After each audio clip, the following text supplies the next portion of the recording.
Ladies and gentlemen, we are live from Phoenix, Arizona. My name is James Randall, and this is Covenant Pro Wrestling Uproar, episode 30. We're hot on the trail to Blades of Glory, and tonight we're going to see an example of what Covenant Pro Wrestling is all about, because expect the unexpected. It's going to happen here tonight, and right now we're starting off the action with the Battle of the Johnnies. Johnny Davenport, Johnny D taking on Johnny G, Johnny Gemini, the American Nightmares versus the Kingsmen. Yet again, this time in one-on-one action, Johnny D has aligned himself with Seth Dallas and Colin Prince, and Johnny Gemini, of course, is aligned with Doc Wrestling Jr. and the rest of the extended Kingsman family. But what man tonight can withstand the other? That is the question. That is what the stakes are. And those stakes, those odds are being waged right now as this man needs a witness.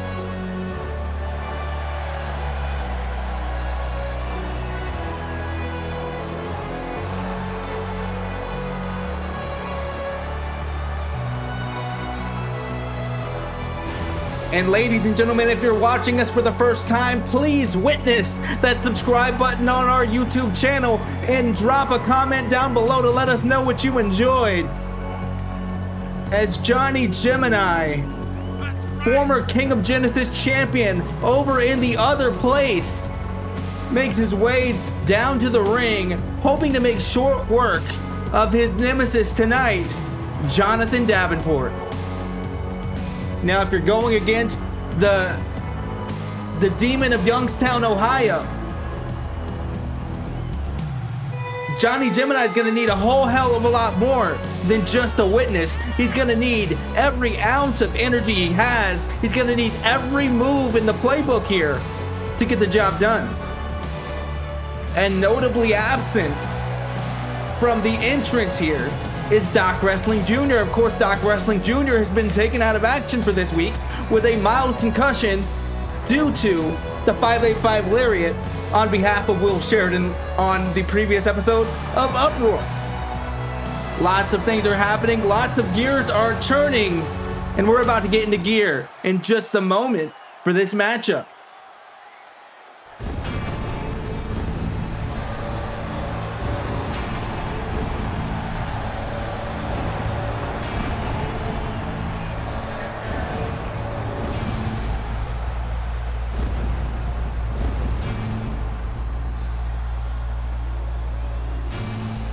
Well, when you talk about awe-inspiring, ladies and gentlemen, when you talk about unpredictability, look no further than the Demon of Youngstown, Ohio, Jonathan Davenport, the man who leaves nothing but wreckage in his path, making his way to the ring right now. And for Gemini's sake, I hope that he has studied the playbook. I hope he's ready for that demon's grip, that vice-like maneuver that has been known to take out many foe here in CPW. I hope he's ready for the demon's wrath, that Uranagi that seems to come out of nowhere. I just hope he's ready to withstand here tonight.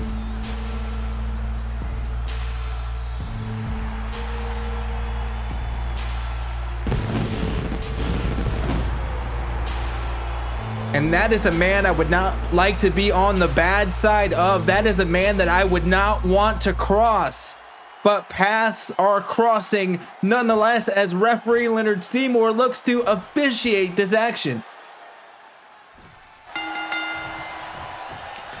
Starting us off, hip toss there, Johnny Gemini coming out of the gate, looking to take the big man off of his feet, and is successful. Now just a chop to the skull. Looking to drop the knee, but miscalculated perhaps. Those sunglasses making it a little bit more difficult, but the military press slam is pulled off with ease. Johnny D is a sight to see. And you don't often see a big man fly. A 2 count, and that hit a hell of a lot harder than the cow jumping over the moon. As did that brutal splash off of the rope.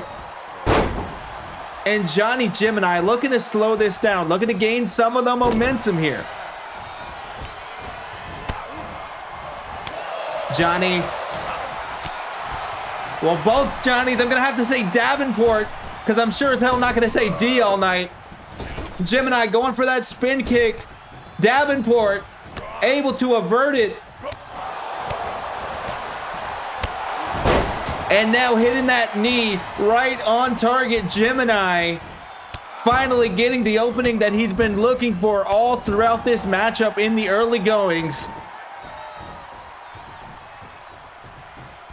And now just looking to stomp a hole into the demon, and it looks like he's been busted open. Ladies and gentlemen in Phoenix, Arizona, and watching all across the world, if you just saw that now, you know that demons do bleed. And Gemini looking for that massive spin kick, unable to hit it. He's been a bit off the mark all night here tonight, but that DDT is landed effectively. Sometimes what you want to do doesn't end up happening, and you just have to press forward and press on. Pinfall here, pretty close to the rope here. And Johnny D does not grab the rope, but he does manage to kick out and gain some space between himself and Johnny Gemini. Gemini, beautiful drop kick. I think he may have hit his wrist on the apron, but he doesn't seem to be showing any effect of it right now. Doesn't seem to be injured at all. As he brings the demon back into the center of the ring, or only the true Gemini driver will suffice. 2, but only a 2 count.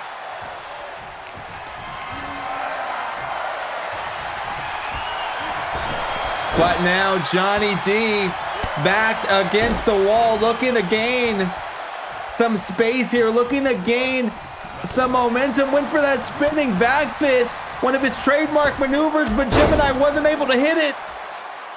But just as I say that, a springboard back elbow, a forearm rather, is hit on target.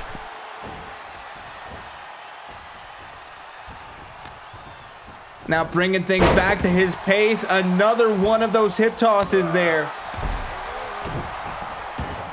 And a brutal kick to the spine. We talk about the vendetta that has, formed here against the Kingsmen, against the American Nightmares.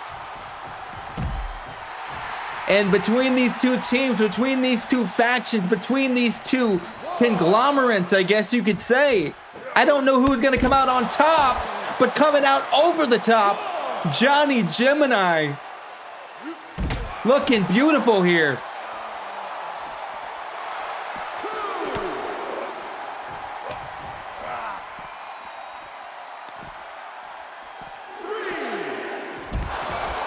Just a brutal toss onto the barely padded concrete, that unforgiving surface that we know all too well. And a spinning discus punch sends Johnny Gemini down to that barely padded concrete as well. And guys, you have to forgive me for being a little bit tongue-tied. We got double Johnnies in here.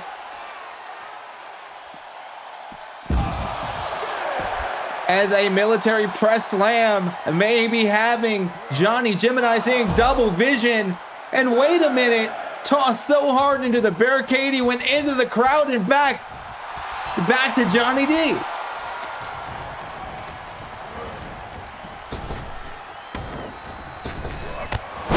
Finally nailing that spinning kick there. The leg is hooked, but only a 1. What does it say about your opponent if they kick out of one of your most devastating maneuvers at only a 1? You know, it's not a signature, it's not a finisher, but it's one he does very well. And ladies and gentlemen, the witness may do it all. May be the end-all be-all of this match as the leg is hooked. 2, but only a 2. Johnny D fights on, the demon rages on here in Phoenix, Arizona, but the spinning back fist may punctuate the night for Johnny Gemini. But he's not done. True Gemini driver. The leg is hooked. 2, but only a 2. Ladies and gentlemen, unbelievable resolve being shown by the Demon of Youngstown, Jonathan Davenport, going to the well, giving us all he has here. As he gets tossed to the outside with a drop kick. Picture perfect, if I do say so myself. And I don't know what the misdirection there was, but Johnny D finds himself yet again on the defensive here. And an elbow drop. Nothing pretty about it, aside from the posing. But it damn sure works. Single leg drop kick there sends Gemini down now. And Gemini meets his steel steps there, perhaps nearly meeting his maker. Anytime you're introduced with steel steps, it's never a welcome introduction. But Gemini managing to get in at 7. Shotgun drop kick off the springboard. Leg is hooked. Middle of the ring. Seymour says 1, 2, but only 2.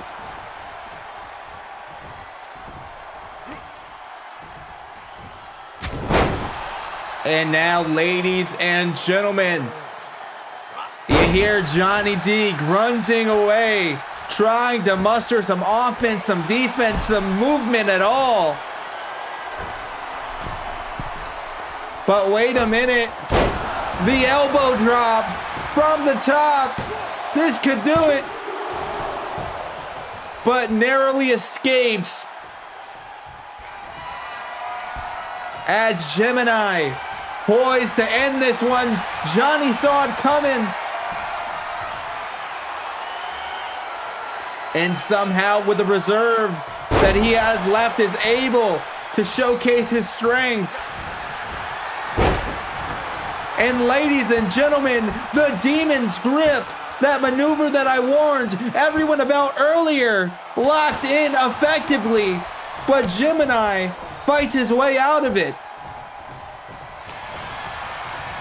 What is it going to take for either of these two men to submit, to fall to a pin? I have absolutely no idea. Spinning back fist may be the answer to that question, but it seems Gemini wants to continue fighting.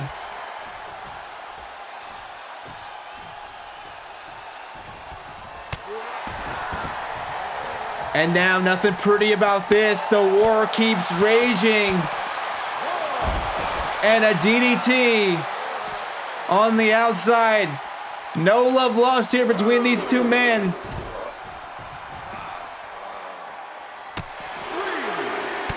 No love lost at all, but Johnny D may very well be losing a lot more blood before this is said and done. We do have up until a 20 count here in CPW. And speaking of losing blood, the Crimson Mask now donned by Gemini. As Johnny D takes out that vertical base. He's doing the smart thing here. He's taking out that weapon, that part of the arsenal of Gemini. The one that can help him power up for those big moves. The one that pulls off that spinning back kick. It's sound strategy. You never really think of Johnny D as a tactician. He's more of a brute force kind of guy. Shout out to Brute Force, making their way to Uproar soon.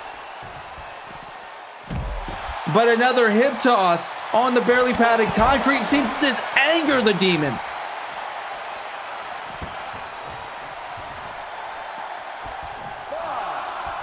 Count of 5, Seymour.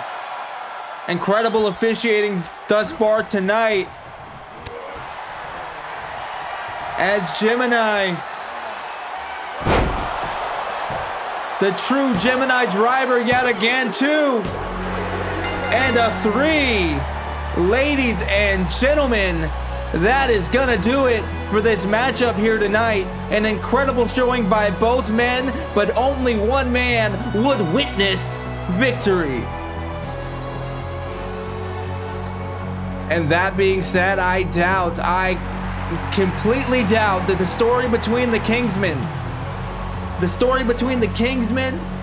and American Nightmares is over, but Johnny D not having his luck tonight, and Gemini celebrating himself and his faction in victory. And ladies and gentlemen, moving on in the action, May Patak, former Desert Rose champion, taking on Emma Barkley. These two women are two of the brightest on our roster, and I cannot wait until the California Sweetheart takes on the Phantasmal one, May Patak, right here in Phoenix, Arizona. It's going to be an oddball matchup. May Patak is so unpredictable. Emma Barkley is just so happy-go-lucky, but when she gets into the ring, she changes completely. And ladies and gentlemen, it's going to be 5 stars across the board all night long.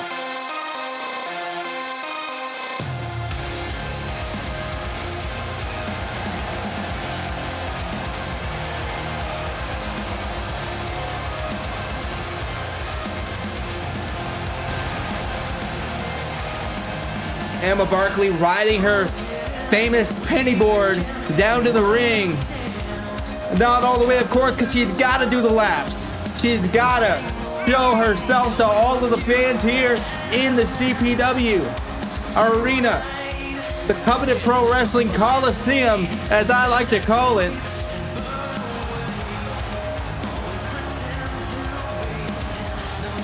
Emma Barkley, one of the tried and true women here in the division on Uproar, going against someone that's relatively unknown here on this brand.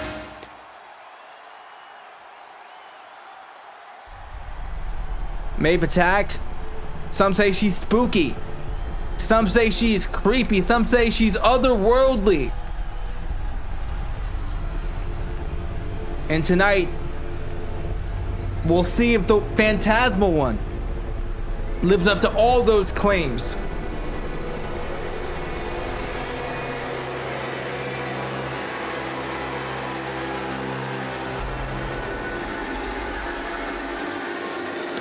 And ladies and gentlemen, by the chill in my spine, I can say unequivocally that she is living up to every claim.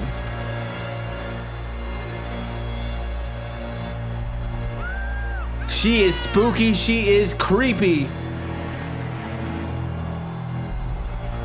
and also in some way comforting.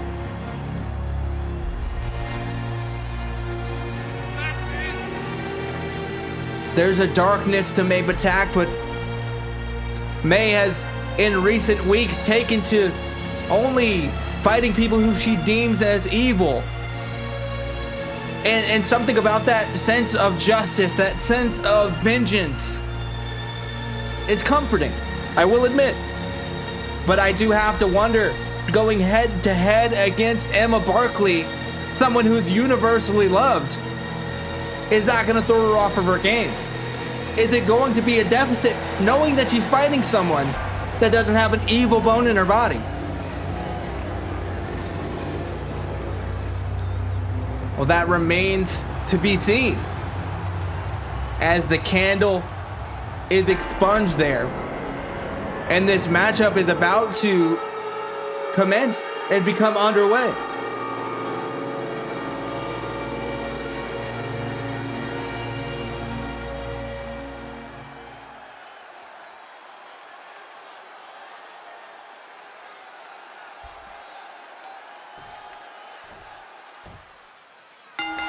Ladies and gentlemen, Emma Barkley starting off, going for a DDT. But May Patak able to counter. And it's looking like in the early goings of this one, just as we see it now, it's going to be back and forth, a sling blade and a drop kick by Emma Barkley. Putting her on the map there in this matchup, putting her on the board, so to speak. But May showcasing the strength that you normally wouldn't find in a frame like that, in a stature like that. And a moonsault. And a disorienting barrage of kicks and other strikes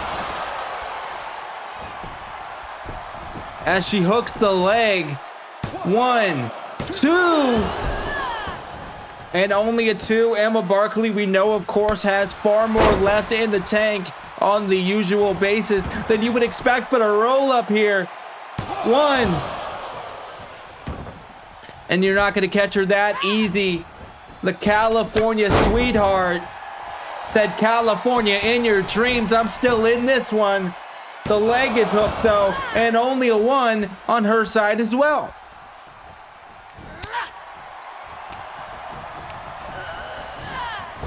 And it looks like it's gonna be Irish whips all night long. An explosive throw that over the head. Belly to belly suplex, almost like a T-bone. Just an exploder there. And an exploding DDT as well. Very explosive impact. As the leg is hooked in a 1 count is all it gets yet again. Emma Barkley rolling one up in the middle of the ring. Potentially going for another. Got 1 for each hand.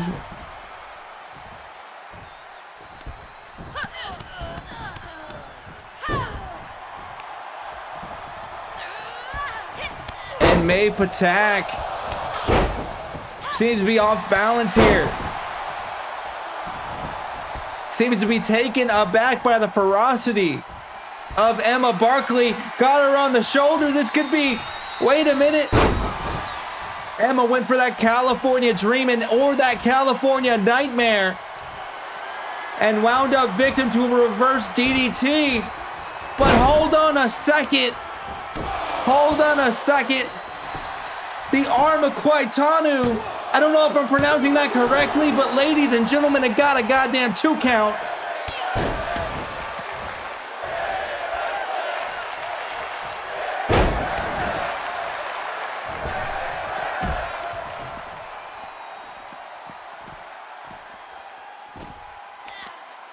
I believe it's arm of Kwaitanu. I think that's what it is, but either way, if I am wrong, sue me.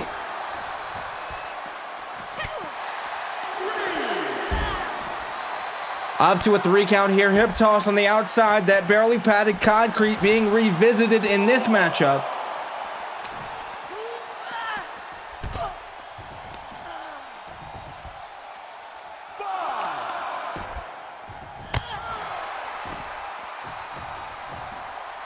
Emma rolling one up yet again. Lord knows Emma Barkley needs at least 3 a day of those.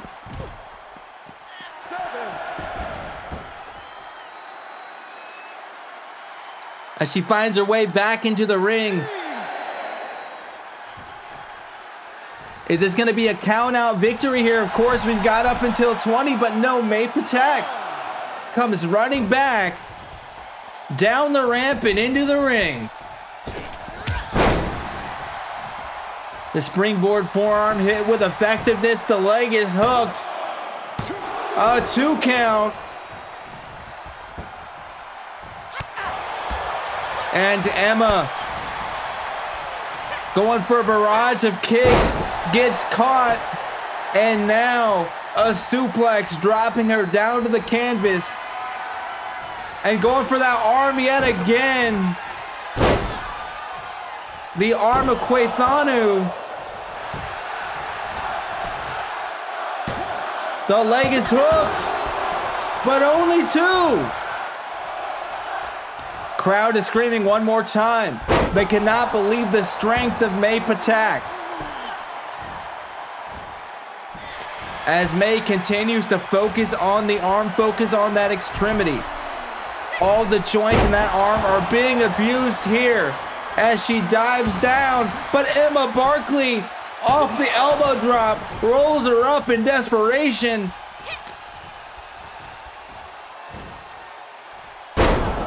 And now a DDT. A very high angle DDT and rolling one up yet again. Emma Barkley is non-stop.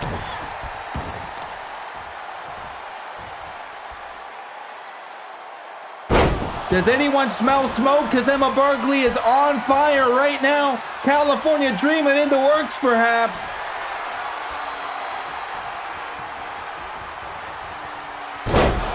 And California Dreamin'. Right on the mark. The leg is hooked, and this is it, ladies and gentlemen. 2. But only 2.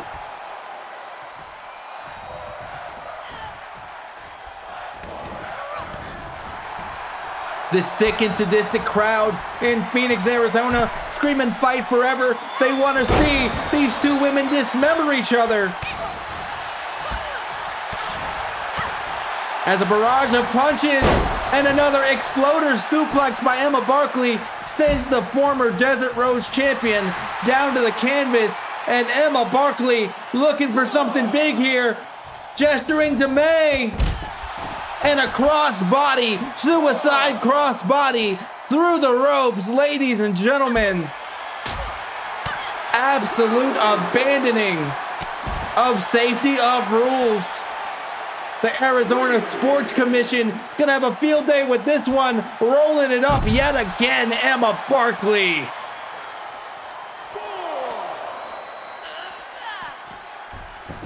Now sending May back into the ring. This could be smart moves here by the California sweetheart, returning the favor, dropping that elbow on the Phantasmal one. But May fighting out. And I have to wonder what you gotta do as Emma Barkley hits the kitchen sink on May Patak to take out someone that is in tune with the spirit world, that is empowered by those that have fallen and passed on, that sees things that other people should otherwise not be seeing. What do you have to do to take down someone of that caliber? Perhaps another California Dreamin', but no, May Patak, almost with hindsight. And Emma Barkley, you see the rage, you see the frustration. Going for the arm of Kwaithanu yet again. Hopefully, I'm pronouncing that correctly, but patent pending. California Dreamin' on the mark again. And ladies and gentlemen, I won't jinx myself twice, but 2.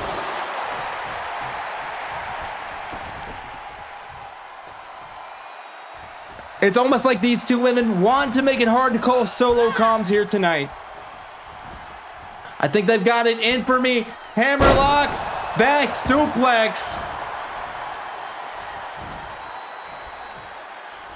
And Emma Barkley clutching that wrist yet again. Think she was going in for that California Dreamin'.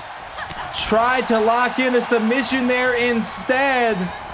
But May Patak fighting her way out of it. And somehow pushing past Emma Barkley. And the back suplex. Ladies and gentlemen, the Grim Embrace, I believe that is called.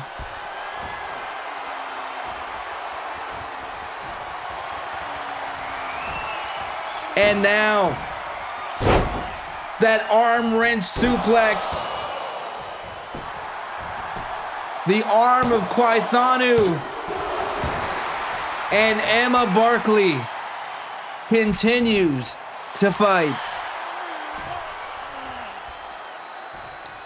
May perhaps communing with some of the spirits we've mentioned before.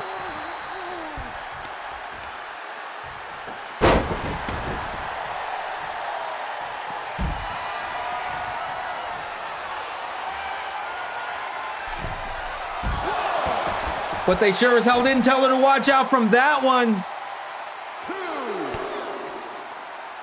You always want to watch out for Emma Barkley coming from the top rope. She's very proficient in that regard.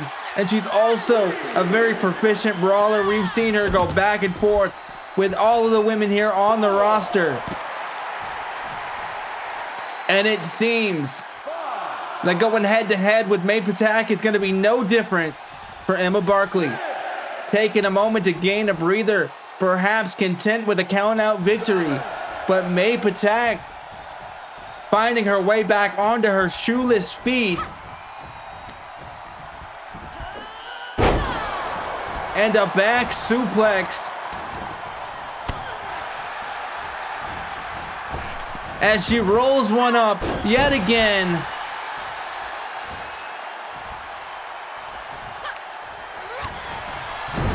Tries to pull off a kick there, but gets tossed in the corner. And an elbow to the back of the hat. The back of the head. That hat doesn't protect very much when you're dealing with something like that. And May Patak is feeling it. May Patak is empowered by all of the spirits she communes with. All of the ghosts, all the specters, a spine buster. And only a 2, ladies and gentlemen. I was shocked for a moment and unable to believe yet again the strength of May Patak. Wait a minute here. Absolutely crazy. As the arm of Kwaithanu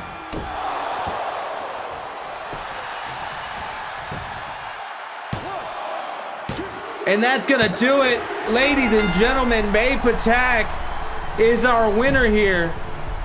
And Emma Barkley putting up a hell of a fight, but unable to fight off the presence of the otherworldly May Patak.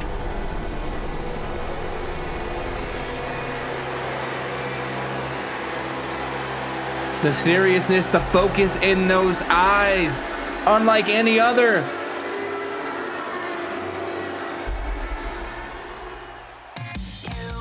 But ladies and gentlemen, at this moment, we wait no longer. The battle of wills, Will Sheridan versus William Black, going head to head yet again.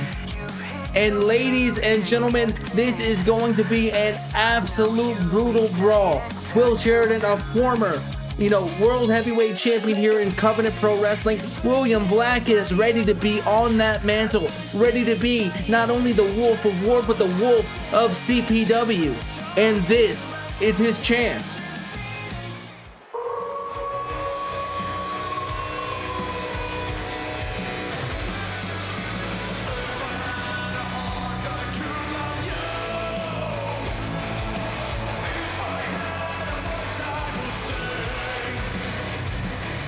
William Black, the Wolf of War, making his way to the ring after attacking Connor Gates last week after his match with Max Shearman.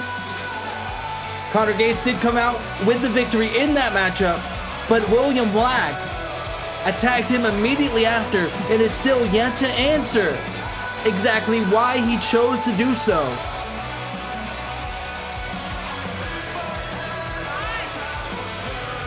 Well, the machinations in the mind of William Black are secret. However, I know he has a reason. Whatever William does, wherever William goes, there's always a reason. And it's always to further his path.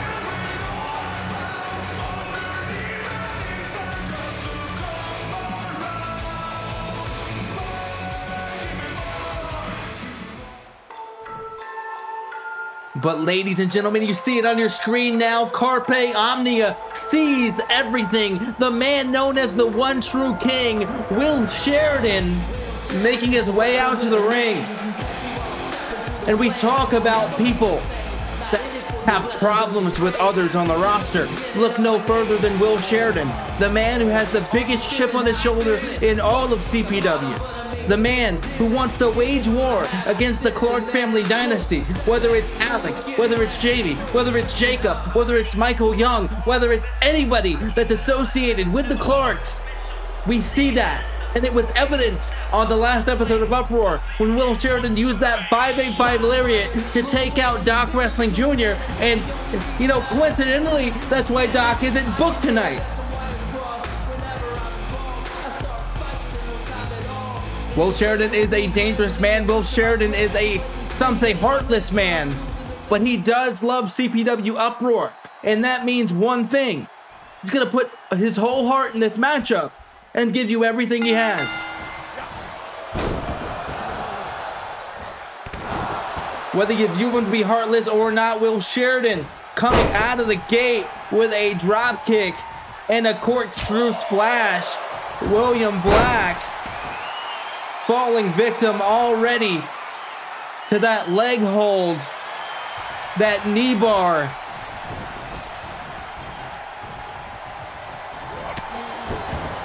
And William, the Brute, the believer of the Norse gods, the Norse pagan from Biloxi, Mississippi. And I'm sure as hell they have mud holes in Biloxi, Mississippi, and William Black looking to stomp one in Will Sheridan right now. But the slithery snake, the slimy bastard known as William Sheridan, not willing to relent here, as another splash lands effectively on the Wolf of War.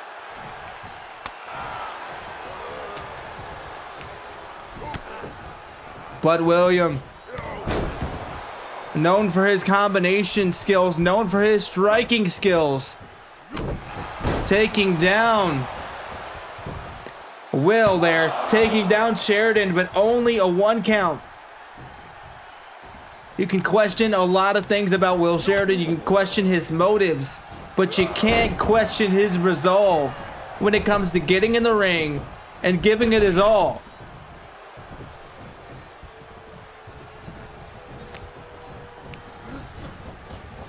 William Black getting caught, Irish whip, and a dragon suplex. William Black is no small man, and you know, sometimes it works to his advantage, and sometimes he gets tossed around like a rag doll, despite the fact that he has that massive size.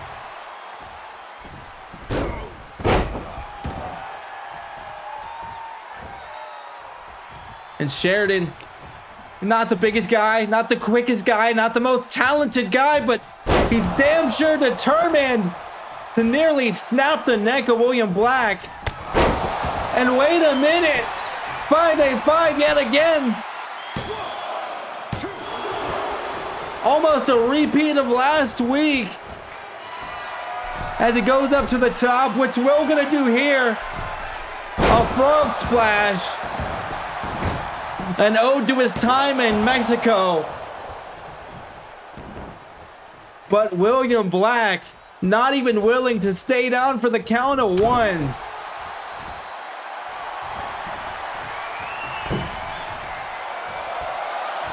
Sheridan, tornado suplex, that snap suplex coming off the rope there.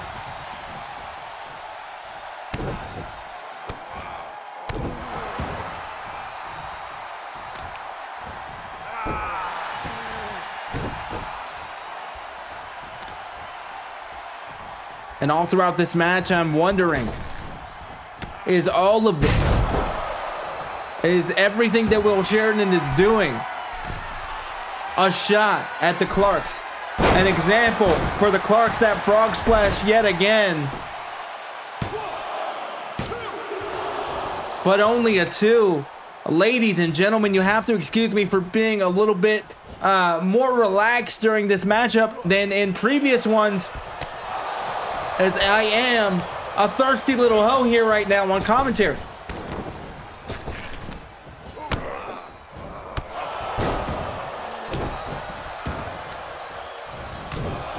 Got myself a few sips of the sustenance here, the fine water of Phoenix, Arizona. As William Black fights back, goes to the outside. And I don't know if he's gesturing at Will Sheridan, if he's gesturing at the crowd, but the Mississippi Mudhole getting stomped right into the chest of Will Sheridan. But a Pele kick pays off. Blood has been drawn here now. And the roll up here, wait a minute. A 1 count only. William Black can't be too happy about that. And now, ladies and gentlemen, King Killer is the one true king, going to fall victim to William Black, and no, only a 2. As the barrage of punches rain down on the inaugural CPW World Heavyweight Champion, and forearm strikes rolling out of that dangerous position there. Will Sheridan looking for something big. A 585 yet again. 2. And William Black somehow, some way. Unbelievable. Sheridan, what's he gonna do here? Taking a moment, picking his spot. Waited a moment too long. And that can happen in these high stakes matches. That can happen when you're in your head too much, when you're not having your eyes on the prize, when your brain is in the clouds, but nearly in the clouds with that drop kick. Will Sheridan is revving up the engines here. And he went for that live wire protocol, but unable to hit it. And the air raid crash sends William Black crashing down. Another splash. And just flipping him over, using the leverage from the legs to toss the body of William Black, nearly a carcass at this point, around the ring. But commentators curse William Black just like that. The Black Fang. The Black Fang. Ladies and gentlemen, this could only mean one thing. King Killer is inbound. But wait a minute, William Black, not content yet, looking to mount on the offense. And this could be the King Killer I was speaking of. The arms are hooked. Hit with effectiveness, but can William Black get the cover? 1, 2, and nearly a 3 count there. Will Sheridan holding on by the skin of his teeth. The Mississippi Mudhole comes into play yet again, and Will Sheridan is not in a good state right now, as he has been busted open by the Jarl of Wrestling, and those forearms are his saving grace. But Will Sheridan is looking to nearly be, an empty tank here. But wait a minute, over the top rope, nearly onto the announce table. Talk about getting caught with my foot in my mouth. Ladies and gentlemen, the pummeling strikes.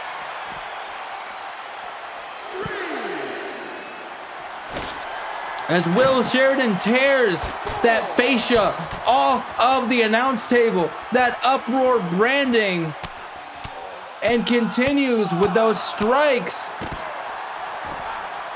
Could Will Sheridan about to be disqualified?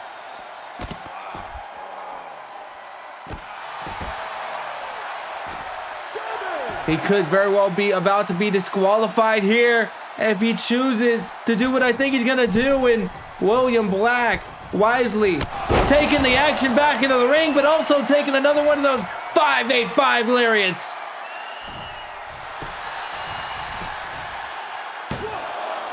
Two, but only a two, ladies and gentlemen. Unbelievable here.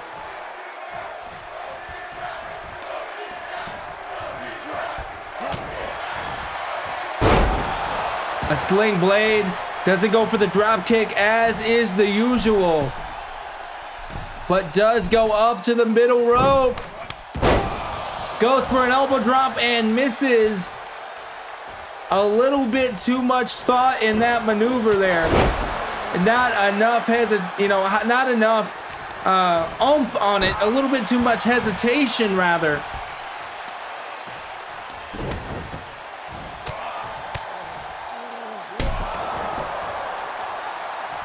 But Will Sheridan, as is his MO, finding a way to work past the chinks in his armor, to work past the deficits, to keep going, to keep assaulting, as we see now.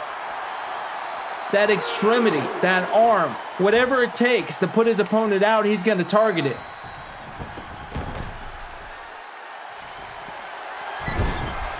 And going up again, went for a leg drop. Nobody home, not a drop of water in the pool. And this could be the buffer overflow, ladies and gentlemen. That may do it. 1, 2. What the? Wait a minute. Michael Young coming out from the stage area, distracting Will Sheridan, and it was just enough to get William Black back on the up and up here. For a moment, I thought he was going for the King Killer. Thought he was going to steal William Black's finisher, as I'm sure that stealing the 585 lariat from the Clarks from Michael Young is one of the reasons Mikey decided to make himself known here tonight. As the King Killer is hitting, William Black is unable to get to the cover.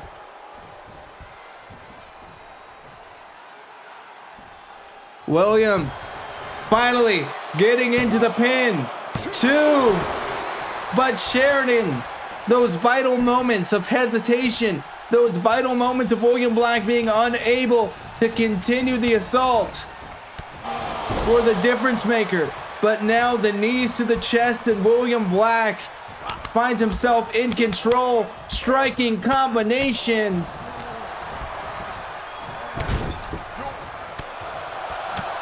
And another set of pummeling blows. Will Sheridan in the corner, getting rocked. Getting rocked yet again, and William Black, a drop kick from a man his size. Incredible, impeccable, on target, a 2 count.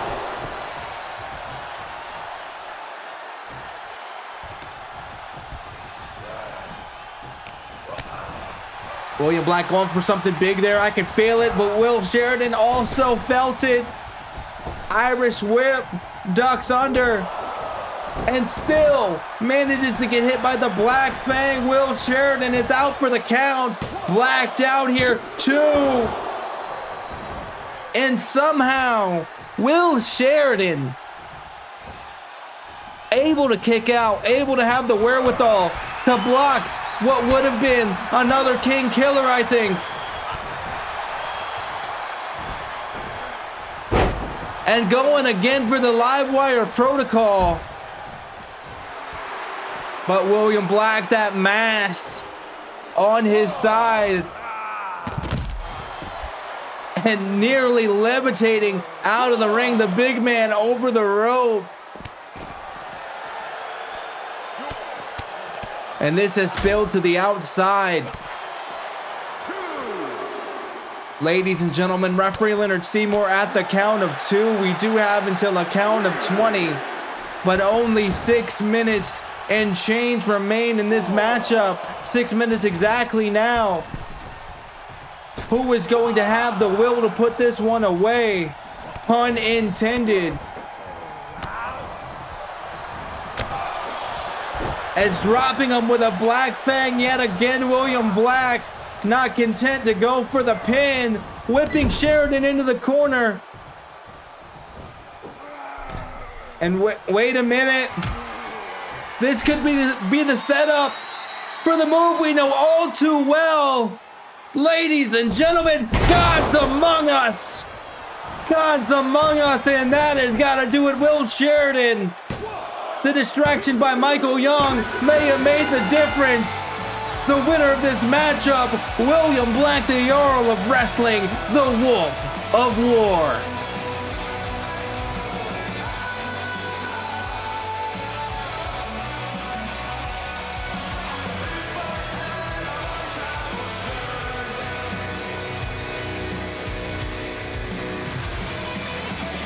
Fantastic match, fantastic showing. We see some of the highlights there. The King Killer, but wait a minute, Michael Young not done rushing the ring here. And the 585 lariat turns Will Sheridan inside out. And ladies and gentlemen, Michael Young taking exception with Will Sheridan and tossing him over the top rope, seemingly dragging him to the backstage area. And William Black, I don't know where Sheridan is going, but William Black is going places as he celebrates his win here tonight. A big, big win, hard-fought victory, and well-deserved.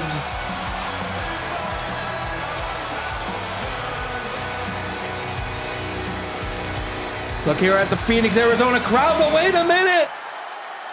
Connor Gates, the Truthless Hero, interrupting the celebration by William Black. And wait a minute, call it up, dial it up. Call to the void.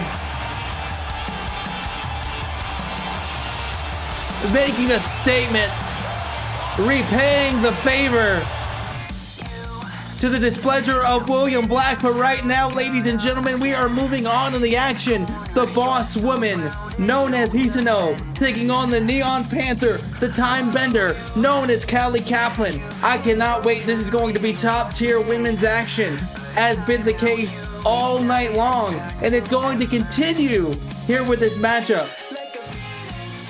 Hisano, of course, has been aligned with Killer Instinct, and I hope for Callie Kaplan's case, she has the Killer Instinct as well.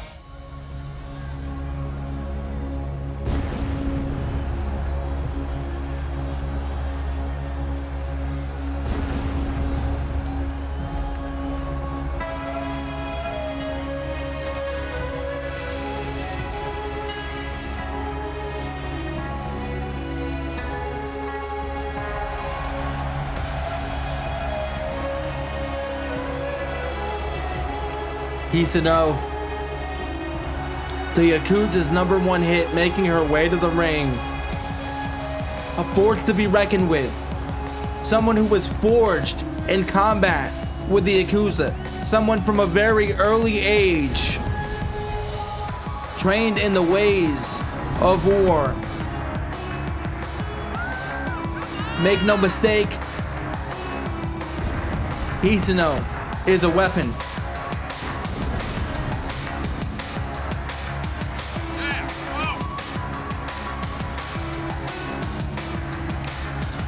Every movement, every decision that Hisano makes is in the interest of inflicting punishment, in dealing damage. And every success on behalf of Hisano is a success for her faction, Killer Instinct.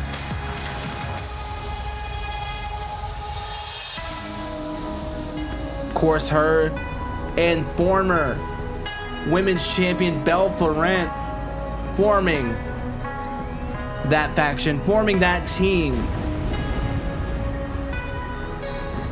But together, apart, both women are equally dangerous.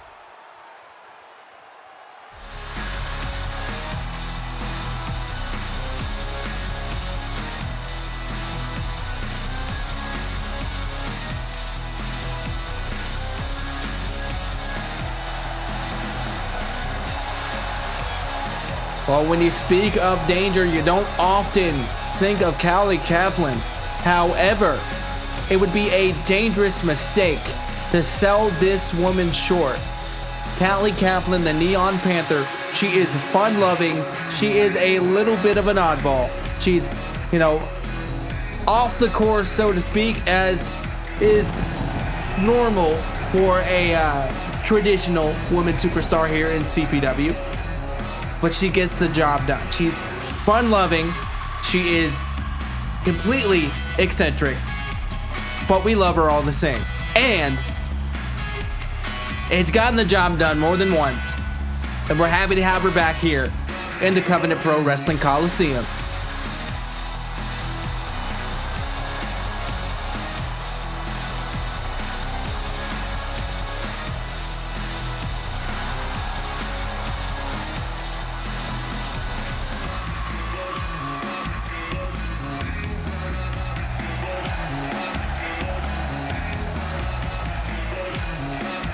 And ladies and gentlemen, we've had 2 women's matches here tonight, counting this one. And we're also going to have another that is going to be a Last Survivor qualifier. It's Loretta Seymour, the wife of our beloved referee, Leonard Seymour, gets a start to this action, gets the bell rung. And wait a minute, going for a pin already.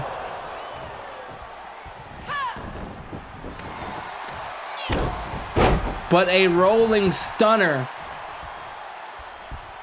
sends Hisano down to the canvas. Sit out spine buster. And this is what we talk about unpredictability. This is what we talk about someone being pretty eccentric. Callie Kaplan does not only look a little bit different than most women superstars, she also has a moveset that you would not expect. It's not just snapmare suplex. It's got things like this moonsault that unfortunately didn't pay off for her here tonight. It's got things like that neon sunset that's gotten her many, many victories. The modified Kaplan mutilation, but as Hisano hits that single leg drop kick, it's looking to be less about Callie and more about the Yakuza's #1 hit, but commentators curse as soon as I start saying something about Hisano being on the up and up. The unpredictable Callie Kaplan showing us the big swing and reminding us yet again to never underestimate her. Now, she could go after her opponent here, and I guess she is. I was going to say she can do her little dancey dance. But I guess you can have your cake and eat it too. Callie Kaplan looking strong here on the barely padded concrete, dropping the knee, hitting those knees, that moonsaulting knee. That handspring backflip type maneuver.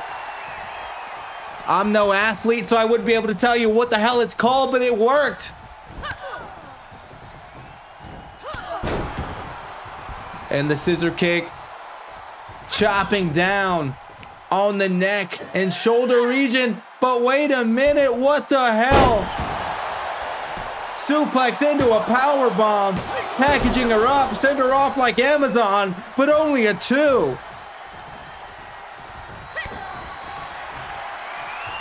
And the Shiharai V2.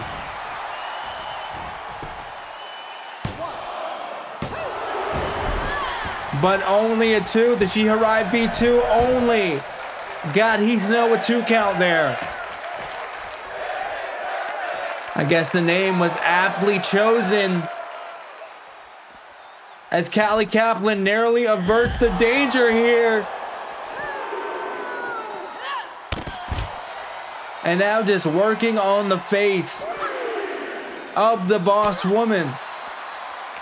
Taking every inch, every mile she can get in this matchup to fight off who is essentially the empress of Killer Instinct here.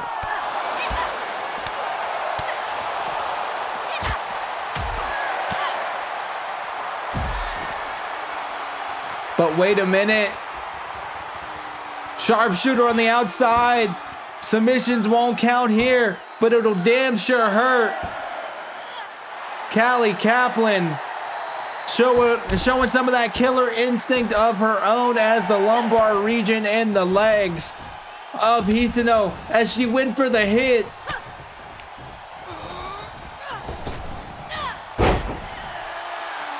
You know, working on that lower back, working on just any part of her opponent and staying with it. As Callie Kaplan goes for the hit, is going to bode well for Callie. However, the senton off the ropes. And just the roll up here.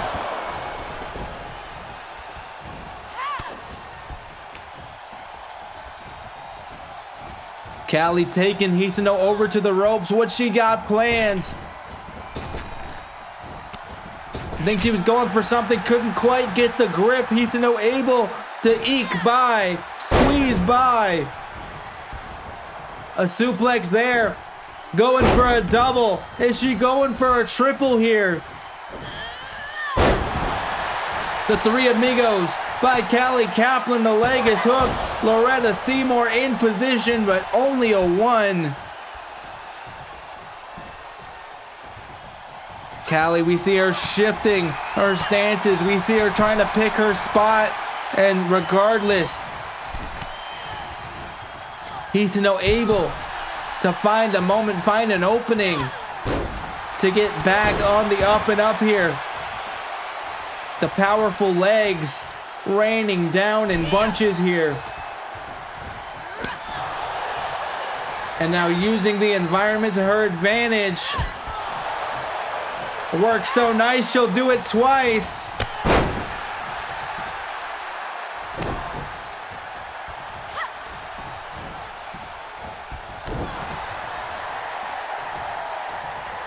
And I would be sorely poor at my job if I didn't mention. Wait a minute here. Wait a minute. Neon Sunset. I won't even get a chance to mention it. 1, 2.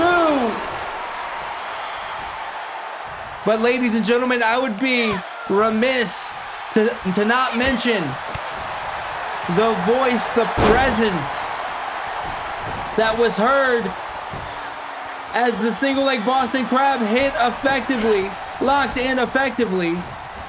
That voice that was heard a couple of weeks ago on Uproar. That ominous warning for Hisano and how she had been working off the backs of tormented souls. How she has taken advantage of luck and prestige, of the watchful eyes, of the spirit world, apparently.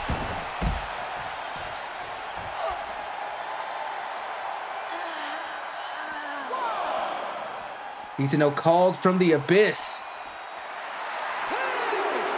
to answer for her sins, but right now she seems to have an answer for one, Callie Kaplan.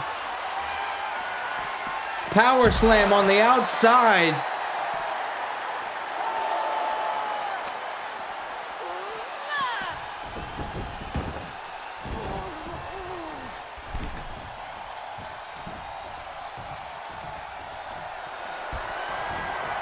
And ladies and gentlemen, she could be setting up for the She-Harai. And could that be the last hurrah for Callie Kaplan? 2. And no, Callie stays in this matchup a little bit longer. A senton hot off the ropes yet again. And another surprise pinning maneuver. 2.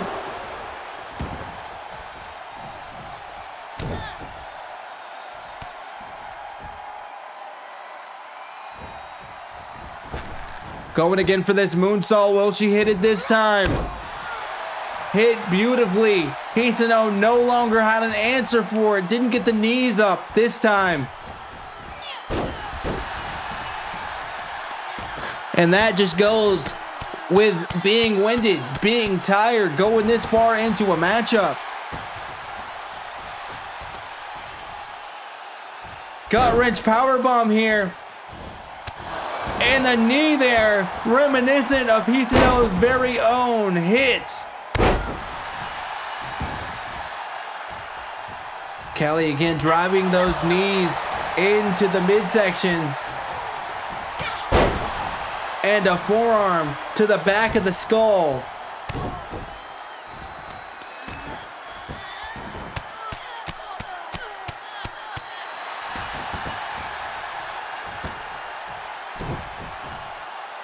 Ladies and gentlemen, that forearm to the back of the head will induce some bad memories, and if it doesn't, you're damn sure gonna have a bad memory of it. As Hisano gains control of the leg, and we just see pounding away at the patella. Going after that joint. And the hit effectively. And the Shiharai. Callie Kaplan nearly crumpled on that one as Hisano hooks the leg. And that has got to be it. 2. But only a 2. The crowd is in awe. I am in awe. Nothing can describe the energy, the electricity that I am feeling here tonight.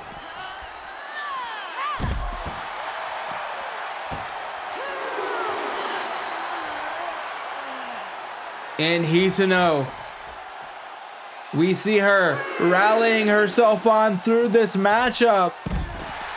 A flatliner on the outside.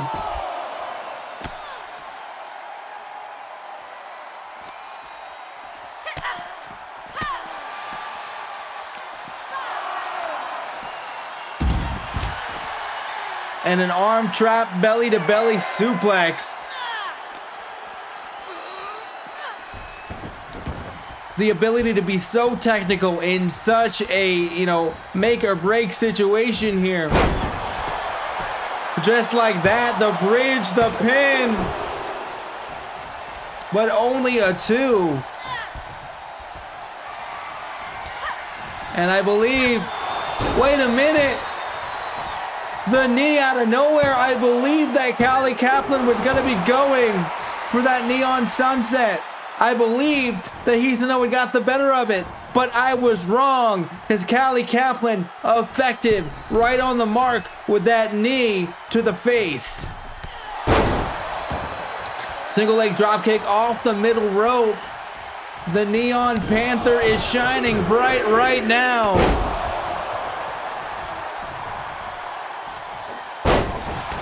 And the powerful legs of Hisano wanting to turn the page to a different chapter in this story. A combination spinning back fist and a double knee. The Meteora out of nowhere. And once again going for the Shiharai V2.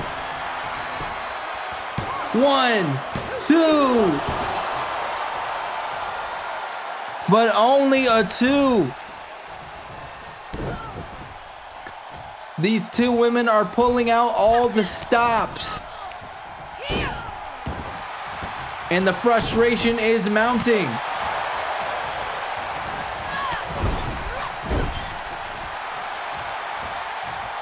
Callie Kaplan putting together a combination. But Hisano able to avert it. And dropping the neck onto the knee.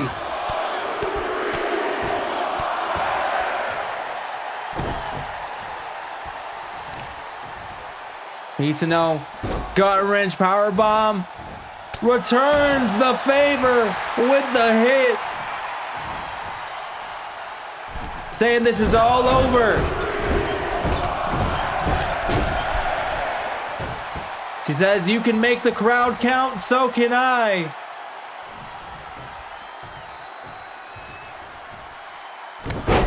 And a backbreaker. And one more for your trouble. Another senton hot off the ropes.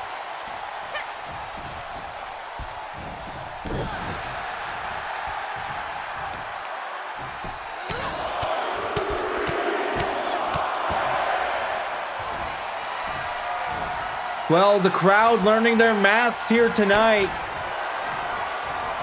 And the She-Harai V2 yet again, dead center of the ring. Ladies and gentlemen, ring the bell, because that is gonna do it. Hisano, the boss woman, has done it.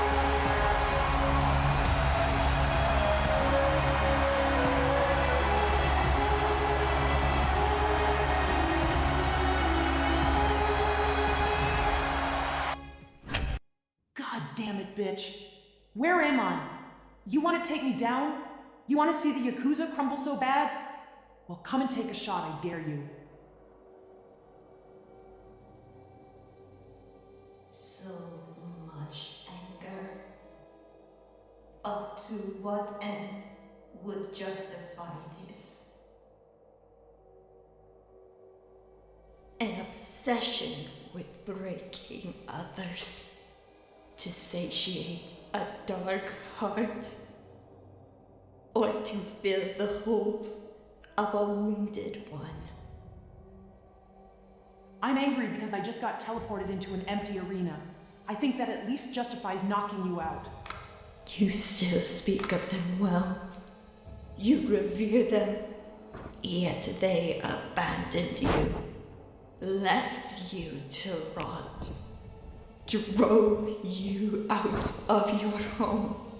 The ones you see as family could not care less if you dropped dead now. Are you still trying to prove yourself worthy of them? Or do you wish to prove your strength without them? You want the truth? Well, here it is. I still carry the Yakuza name everywhere I go because despite everything it did to me and everything it put me through, it gave me something that nobody else did. A chance to become more than a lost cause.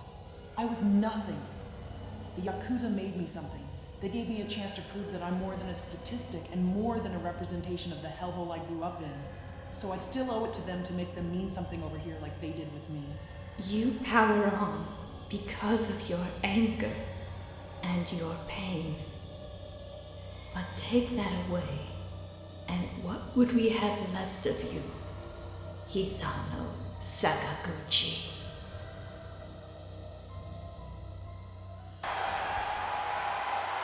Ladies and gentlemen, after suffering some sort of delusion, the winner of this match, Hisano, has collapsed in the ring. And while medical professionals are moving swiftly to take care of her urgent needs, we are moving swiftly on in the action as our television champion, Seth Dallas, takes on our resident one-man wrecking crew, the monster, Troy Winters, with the belt on the line. Ladies and gentlemen, Seth Dallas has been known as one of our most effective TV champions of all time. Seth Dallas has been told that he has been the best TV champion that we've ever had. But right now, he's going against his biggest foe yet, and that is the monster, the man known as Troy Winters.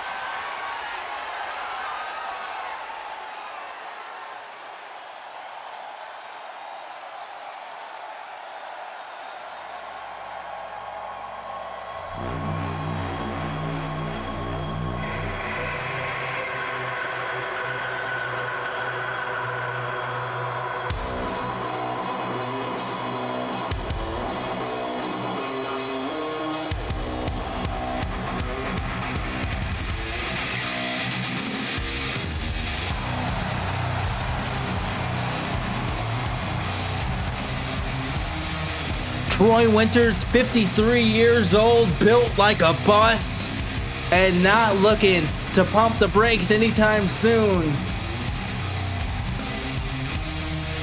This tattoo genetic freak looking to add one more title to his mantle here tonight in Phoenix, Arizona, by becoming the CPW television champion for the very first time.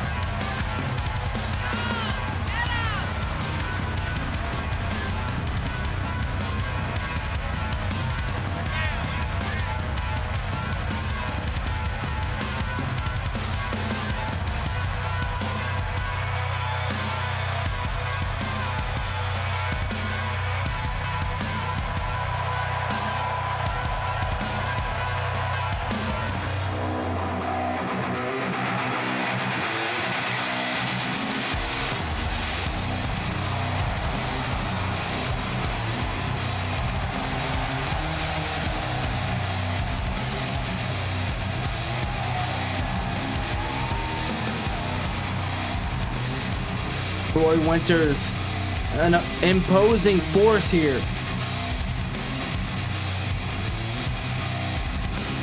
Words cannot describe the presence that he brings into the ring.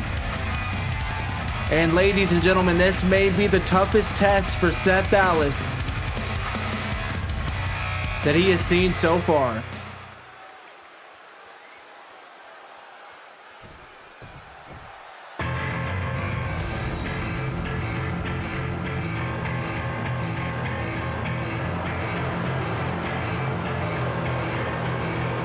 But a member of the anti-uproar, anti-establishment movement known as American Instinct, also part of the American Nightmares. He is anti-Kingsman, anti-uproar, anti-Kings Road, anti-establishment. Simply put, Seth Dallas and friends want to make every wrestling ring in the state of Arizona, no, in the history of this country, part of their dominion. They want to be at the forefront of this so-called revolution, and that revolution takes place each and every time he steps into the ring and defends that CPW World Television Championship.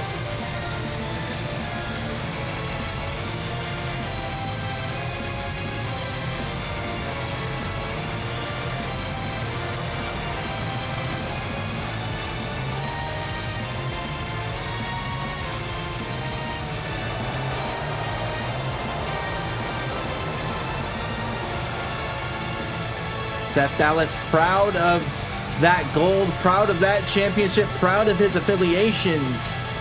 I don't know if he's proud of himself, but with all of those accolades, with everything coming up Seth Dallas these days, I imagine that he would be.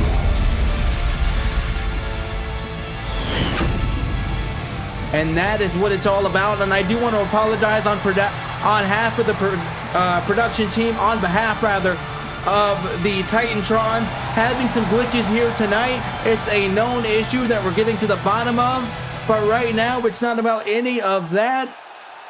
It's all about that championship. It's all about what Seth Dallas has draped over his shoulder. And as referee Loretta Seymour goes over and looks to have him relinquish that belt in order to display it to his opponent, Seth Dallas seems intent on making sure that it stays with him.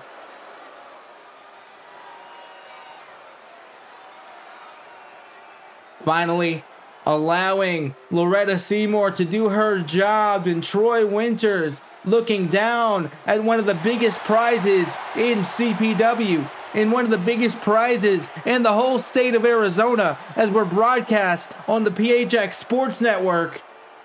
It's all about that gold that's on the line right now. And Seth Dallas wasn't going to get caught off guard.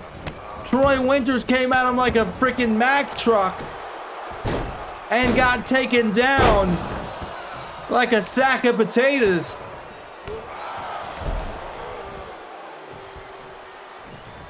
And Seth, a discus chop, an elbow drop attempted, but not able to hit it. Troy Winters, the ever agile Looks to shove his opponent up against the ropes. Didn't quite work out. But the clubbing blows to the midsection to Seth Dallas, reminiscent of those stab wounds, of that shanking that he suffered at the hands of Entertainer, and you see the bandaged ribs. Troy is still not 100% after that assault, but to be this effective against a champion of this caliber as an Irish whip. Tries to grab him, but Seth Dallas, wait a minute, the pounce. Unbelievable force. And Seth Dallas looking to pick him up, no. A destroyer. Flipping Troy Winter inside out, and the desperation pin. 1 count only, looking to come away with this one quick. But Troy Winters does not have luck on his side. Either that or Seth Dallas is just that damn good. And if you're a betting man, I'd bet on the second.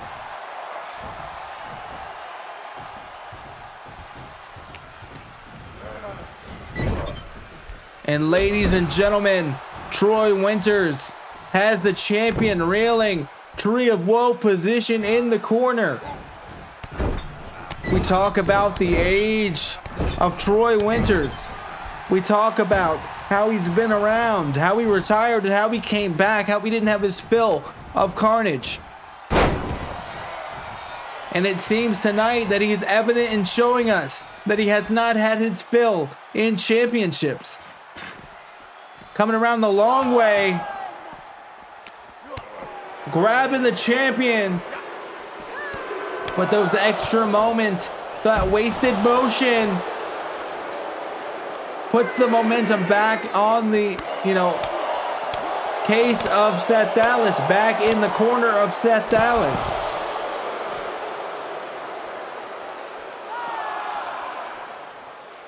Seth Dallas, those Mongolian chops, those strikes, and now the knee.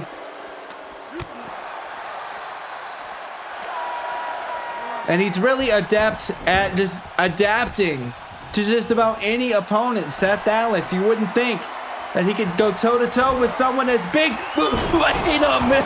Holy crap, wait a minute. Took my breath away. Fall of Troy on Troy Winters. What the hell did I just witness? Can't even have a drink of water in this place. Go ahead and perform. Troy Winters down for the count, but no. Kicks out at a count of 2. And Seth Dallas proving his very worth here. A flipping elbow drop. Unable to meet the mark.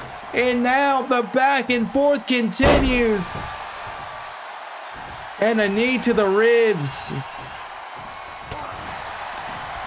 Troy Winters seems almost intent on also having Seth Dallas's ribs bandaged up, similar to his. But Seth, clothesline to the outside, to the big man tumbling, and over the rope moonsault to the outside. Wow, ladies and gentlemen. If that didn't earn your like, if that didn't earn your comment, if that didn't earn your sub, I don't know what the fuck you're doing here.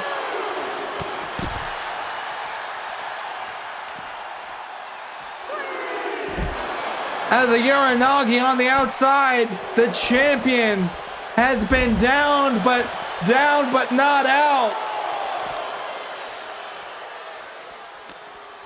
Hurricane Rana out of nowhere. And Seth Dallas on the outside goes for the frog splash. Talk about a splat. Talk about a miscommunication. Talk about a miscalculation, rather. As the midsection is still the target of the tournament. Still the apple of the eye, so to speak, of Troy Winters at this part of the matchup. at this juncture. It's got to be so difficult right now for Seth Dallas to breathe. As we see Troy Winters continuing this assault and clubbing blows here.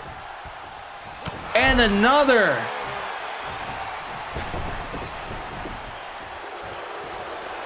And this could be a mistake.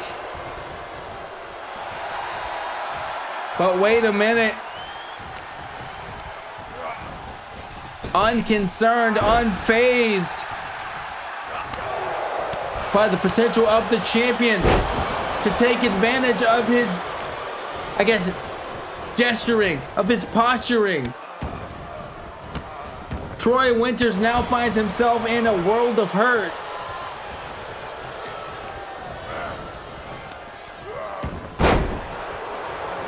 As that Hurricane Rana spins and flips the big man inside out.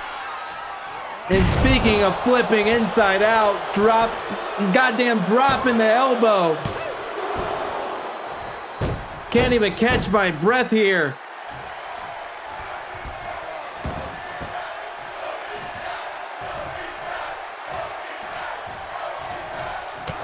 Thought for a moment he was going to go for that springboard forearm. And ladies and gentlemen, please excuse if I have to take a sip of water in the midst of this action.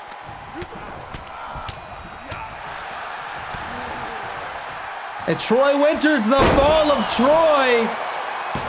Pinfall 2. But Seth Dallas, out of sheer instinct, I know, maybe sheer American instinct, able to kick out of that finishing maneuver. But wait a minute, bullet kick party unleashed. The block is booming. 2.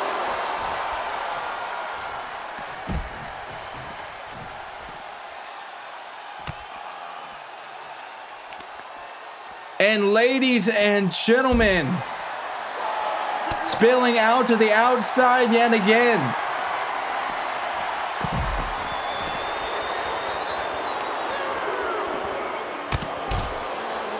Dropping the knee. And continuing. Now working on the extremities, those upper arms, you see it.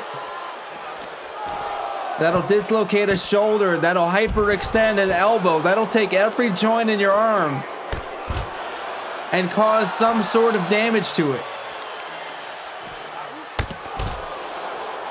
And I guess if Troy Winters can't grab Seth Dallas, there will be no fall of Troy. There will be no hand raised in victory for Mr. Winters. As the bullet kick out of nowhere, can Seth Dallas capitalize? Can he perhaps double it up here? Wait a minute! Went to the well one too many times, but a wheel kick.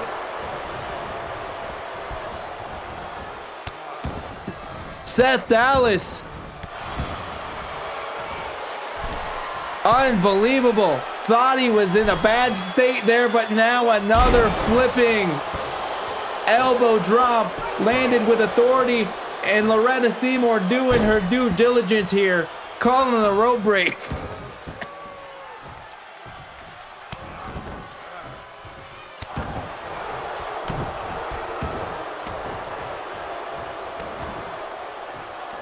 And we're seeing the monster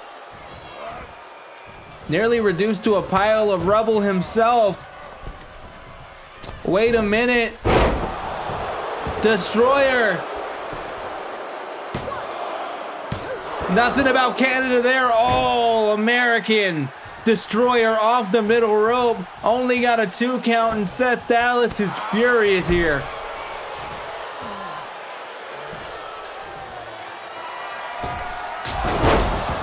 And go ahead for forearm. Go ahead. Ring the bell. That has got to be it. But Troy Winters, the man who is bordering on 54 years of age, somehow has the vitality to keep on pushing, keep on kicking out, keep on putting on the showing of a lifetime here against our television champion here in Phoenix, Arizona. The fall of Troy. Ladies and gentlemen, we've got a new champion too. Unbelievable.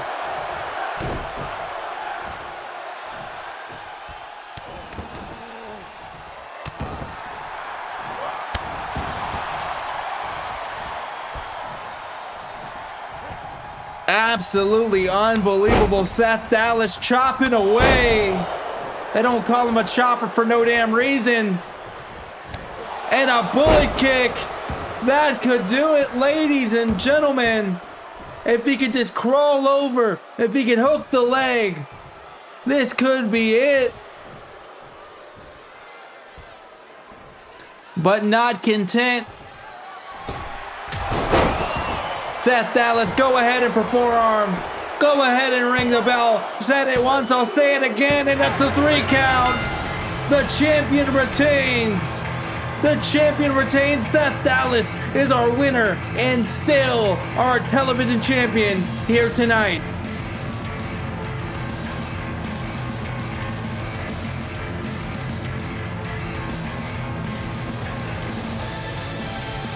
Absolutely beautiful, absolutely momentous.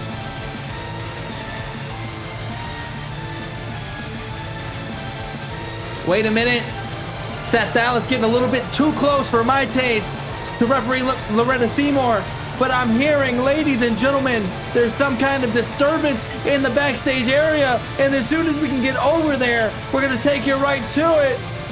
But Seth Dallas celebrating his victory.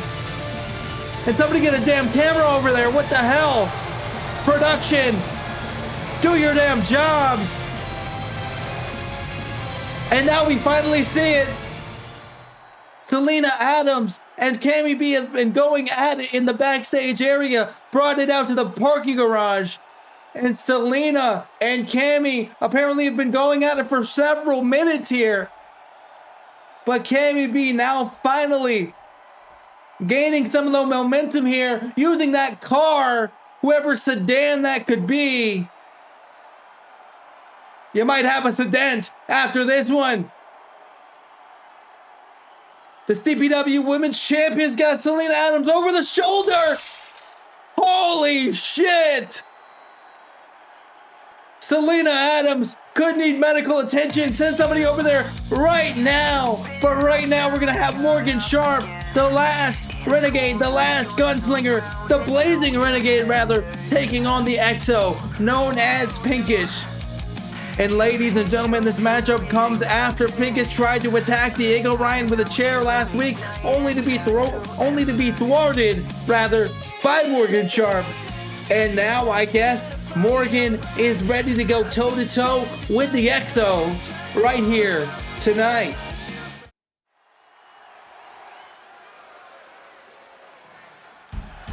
Oh mama, I can hear you crying, you're so scared and all alone. Morgan Sharp, one of the brightest stars that Covenant Pro Wrestling has ever produced. We talk about meteoric rises. We talk about people who have made their mark. We talk about people who have given blood, sweat, and tears for this company. Look no further than Morgan Sharp.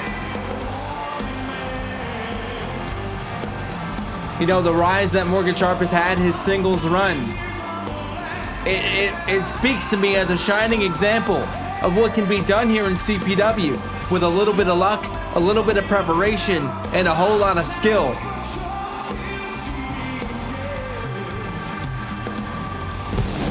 And if I were someone like James Matthews, who debuted on Uproar last time we came around on your television sets, on your YouTube, if I were him, if I were James Matthews, that rise, that preparation, that determination is what I would emulate. Right there, you see it in Morgan Sharp. Someone who came from nothing and rose to be one of the most respected in all of CPW.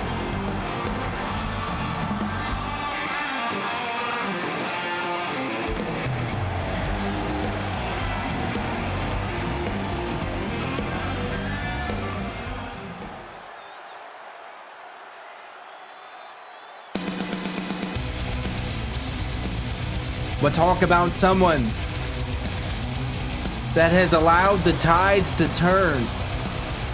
Someone that came in and was relatively respected in CPW.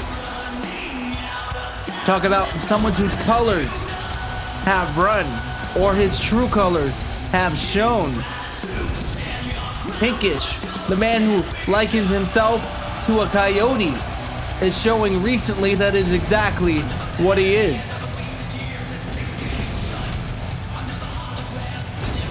Pinkish the Exo has become Pinkish the Destroyer.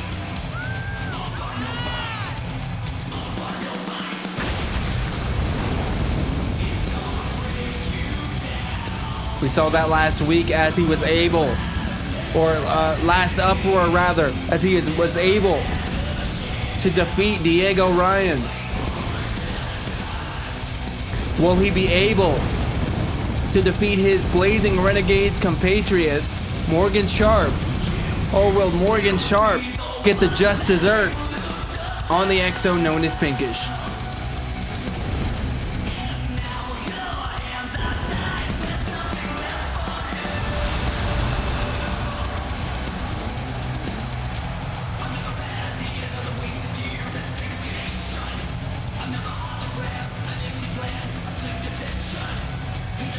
While Pinkish always wanted to border the line between good and evil, sitting somewhere in between.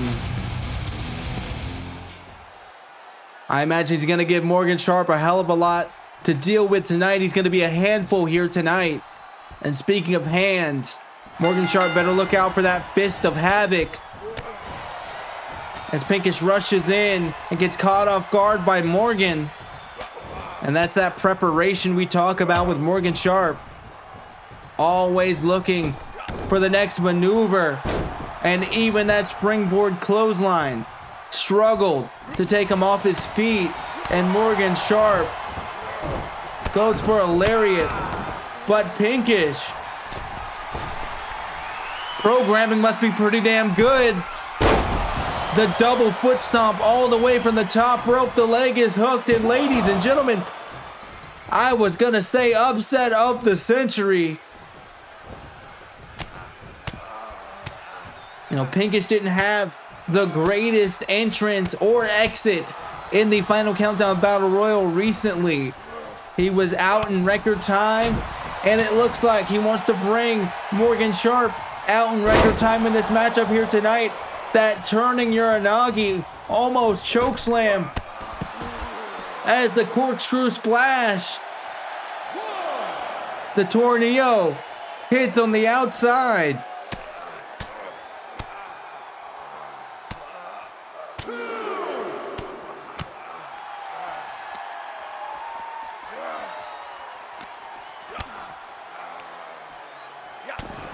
And a punch to the face, nothing pretty about it. It's just pretty effective.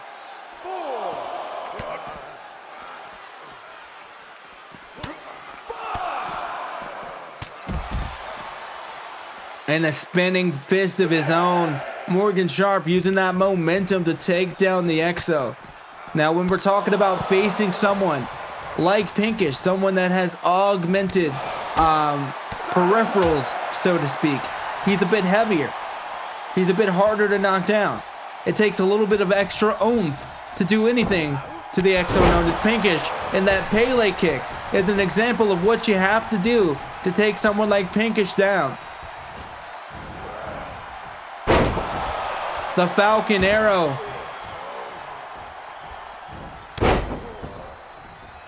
And the elbow drops raining down. Morgan Sharp is locked and loaded, ladies and gentlemen. Still got more in the chamber, I'm pretty damn sure. the Renegade, blazing his own trail, popping off a few more.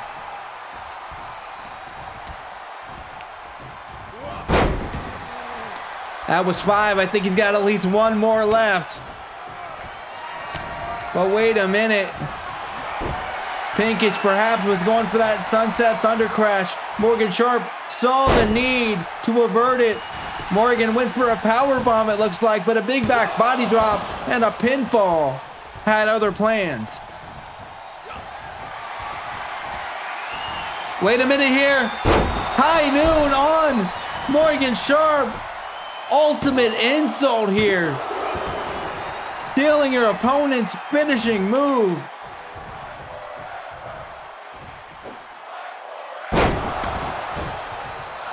And just driving the midsection onto that knee.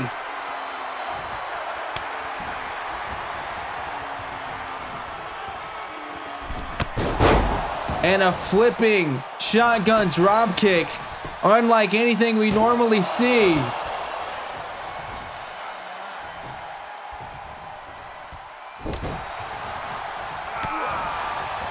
But Morgan Sharp trying to fight his way out of the hole. Beautiful kick right on target.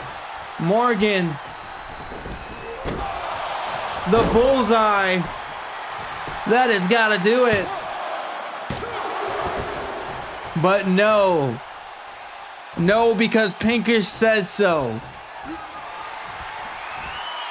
But now the high noon. And the leg hooked. 1, 2.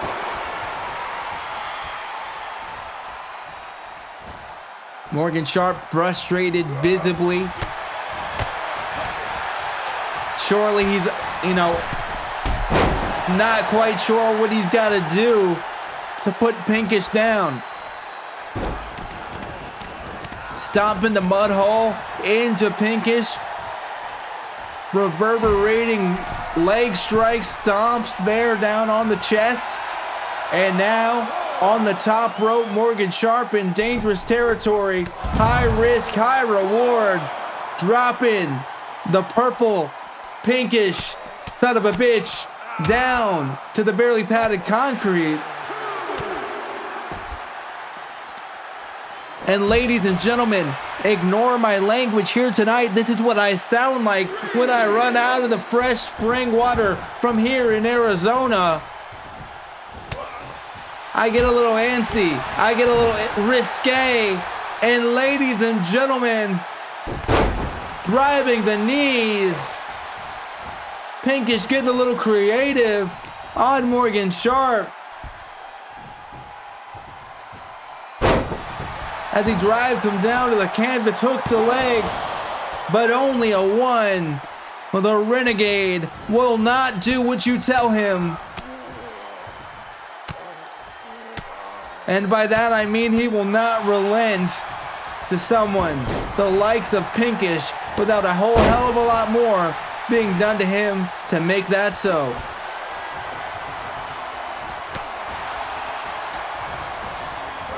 Morgan, Irish whip into the corner. And Pinkish getting hit with a brutal kick. All the momentum from the springboard only amounting to a 1 count. Jesus Christ. And Morgan going back up. Could he be looking for the boulder bash? No, a moonsault off the top. And now the boulder bash a la his tag team partner and Blazing Renegades compatriot Benjamin Boulder, who we're going to see in action here tonight alongside Diego Ryan taking on the Clark family dynasty, Jamie and Jacob. But a high noon, ladies and gentlemen, Pinkish could be down 2, but no.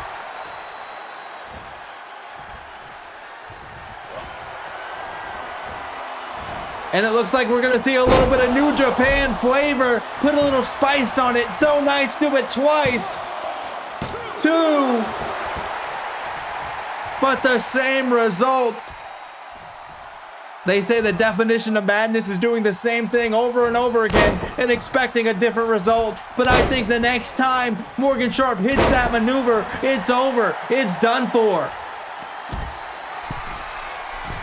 Morgan going yet again for the high-risk area here.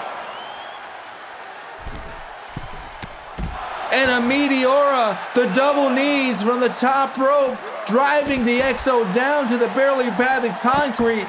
But on reserve energy, Pinkish seems dead set on continuing this, and Morgan seems dead set on making sure he's not able to do so, not able to capitalize.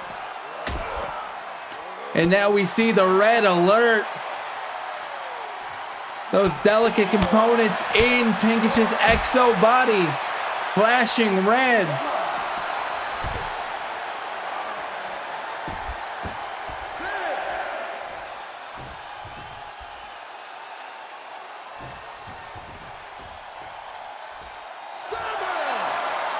And Morgan Sharp earning some much needed breathing room here.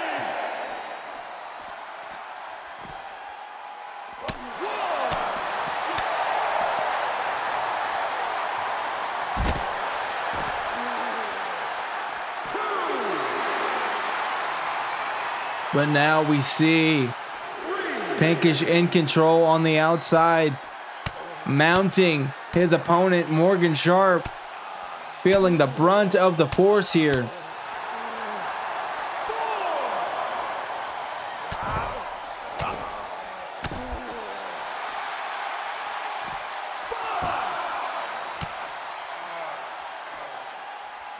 And Pinkish, wait a minute. That kick with deadly effectiveness, nearly taking the head off the shoulders of Morgan Sharp.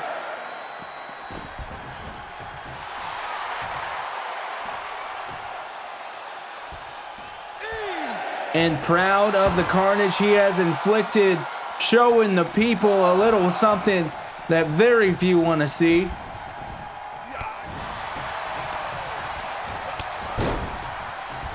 But taking a little bit too much time to celebrate, to gloat, because now that single leg drop kick ricocheting off the chrome dome of the EXO known as Pinkish.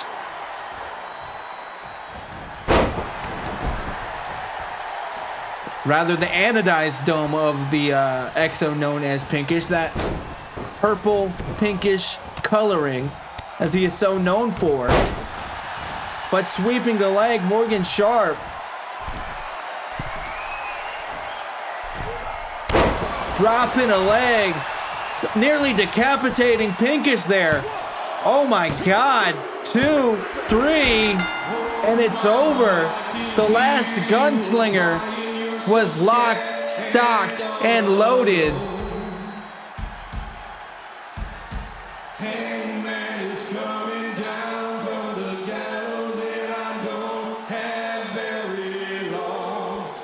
Lock, stocked, and barrel, locked and loaded, whatever you prefer.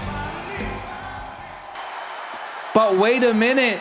Ladies and gentlemen, Morgan Sharp celebrating his victory, and Mac Daddy Furnace assaulting Morgan Sharp with that steel bat. This feels like a callback to many, many moons ago where Morgan Sharp did the same act to Mac Furnace, and it seems as though Moneymaker Mac has not forgotten all about it. Came in, wrecked shit, and left. But ladies and gentlemen, the women's match I have been waiting for, the one with the most at stake here tonight, the last Survivor Gauntlet qualifier, Jack Caffey, formerly known as Jasmine Caffey, taking on Amber Arcade. I cannot wait for this one. I've been waiting for this debut. I've heard whispers of it for many months now. And we can finally say that Jack Caffey is here in CPW. And she is going to have a tall order here against Amber Arcade.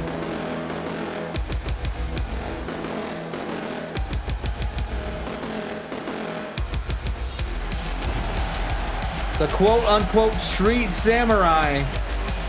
Arcade making an impact here in her time in CPW on the Uproar brand, as she's been moderately successful here, employing that Super Amber Bomb.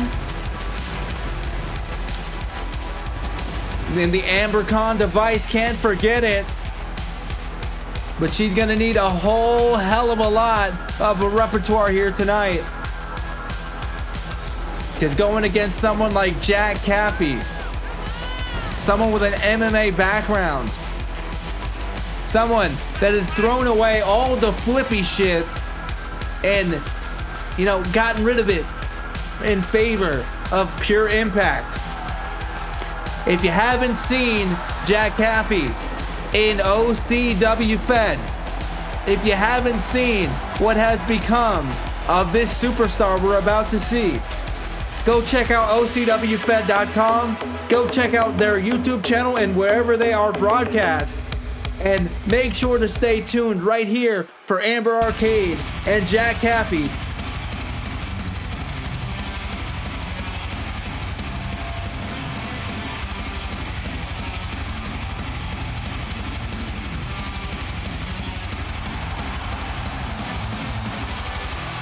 Blackjack Caffey making her way to the ring. Looks to be in impeccable shape. One of the most sought after talent in all of professional wrestling. Gracing the Phoenix, Arizona crowd with her presence.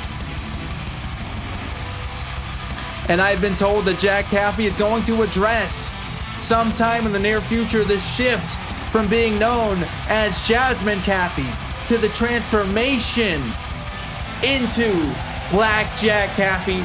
But I digress. The moment is now, and this moment is all about who is going to advance into the gauntlet at Last Survivor. This qualifying match is a make or break situation for both of these women.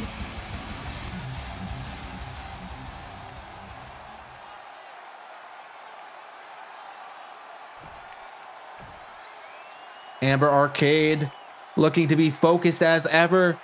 Loretta Seymour bringing a start to the action. Low drop kick sending Jack Caffey. And the size differential of these two women is immense. I don't know if you can tell on television, but when you're watching it here in person, it is definitely quite pronounced. Jack Caffey is quite large. And Amber Arcade looks to be dwarfed in comparison. You know, Amber's not the biggest or the strongest, but a Manhattan drop there and a big boot, effective all the same.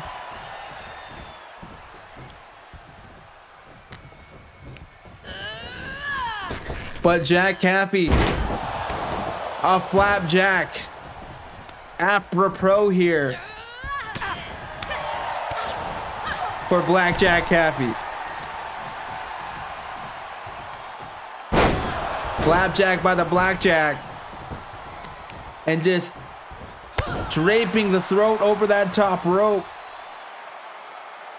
The momentum on that. Wait a minute. This elevated chokehold here.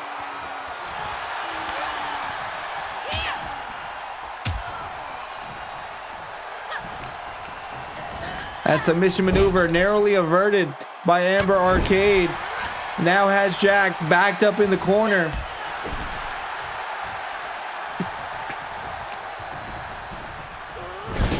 And Amber continuing the assault here in the corner.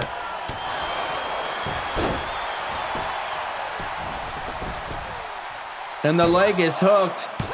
A 2 count. Nearly got the win there. And the AmberCon device, we talk about submissions. We talk about brutal maneuvers and tacticians here in the ring. I normally would say it can get no better than Amber Arcade, but it seems like Amber is evenly matched here tonight. As the suplex hits effectively, as Amber, out of desperation, gets that pin. And we see some of the exhaustion coming into play already. Not everything is going to be neat and tidy when you're fighting for your life, when you're fighting for your spot in the last Survivor. Gauntlet. Spinebuster. And ladies and gentlemen, while I am here needing a little bit of that sustenance, a little bit of that spring water from Phoenix, Arizona, Jack Caffey going for a double underhook, something or other, but unable to hit it because Amber Arcade sensed the danger.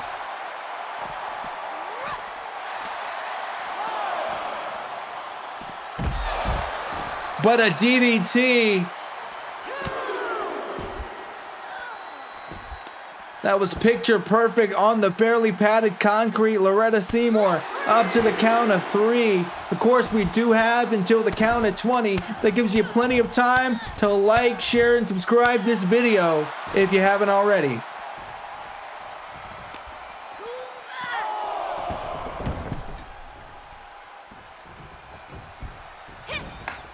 We got the guy in the second row with a sign that says, "This is awesome."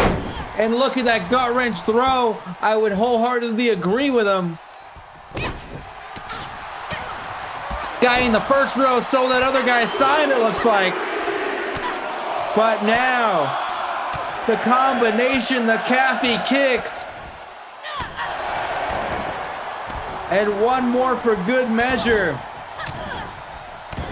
And we talk about the MMA prowess, we talk about the ground and pound, and that is what we're seeing. It's pure elementary, it's pure basics. And Amber Arcade senses exactly what she's got to do as she brings her up for the Super Amber Bomb. Had her up there for damn near ages, a 2 count. Sound like a broken record, but I wanted to get the timing right, ladies and gentlemen. Amber Arcade, impressive as always. Leg is hooked. This could be it. But no, still more left in the tank. The Street Samurai still has more to prove. But Jack Caffey, wait a minute. Oh my God. Ladies and gentlemen, that Jazz Driller is a thriller.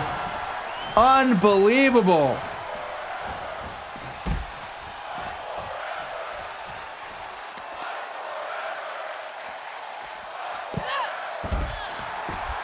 And once again, the sick and sadistic crowd here in Phoenix, Arizona, out for blood. One to see more, a power slam on the barely padded concrete. Ladies and gentlemen, this is a train wreck in progress. And I mean that in the absolute best way. You ever seen a train wreck in slow motion? This is what it looks like. Leg is hooked. But only a 2 Amber Arcade mashing all the buttons. Got an extra life. Got an extra life, whatever you want to say, in the tank. And that punt kick, I believe, is the Justin Tucker experience. But only a 2 count. I don't know who the hell Justin Tucker is, but I wouldn't want to be that guy if he's got to experience that from time to time.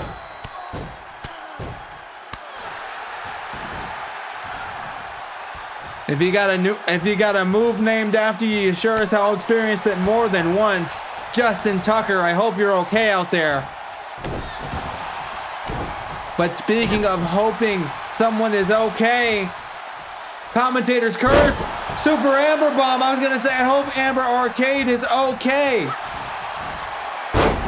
But Jack Caffey getting caught in the AmberCon device. I was gonna say Jack was right back up, But Amber right back on the attack.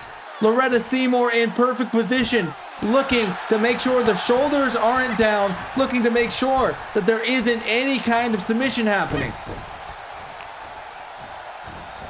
You gotta look for the tap outs, you gotta look for the shoulders being down too, because even if it's unconventional rather, if those shoulders are on the mat, that is indeed a pinfall. But speaking of things that are not on the mat, Amber Arcade. Cross body off the top. And an unbelievable, impeccable showing by both of these two athletes. And things are getting a little bit more extreme here as a big boot ricochets throughout the arena and throughout the brain and the thoughts of Amber Arcade.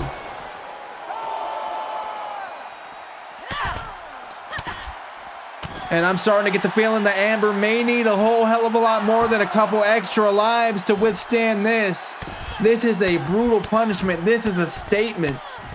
Some people come in to CPW and they kind of fizzle. They don't make the impact. And it seems as though Jack Caffey, the Blackjack, is looking to do everything in her power to make sure that that is not the case for her.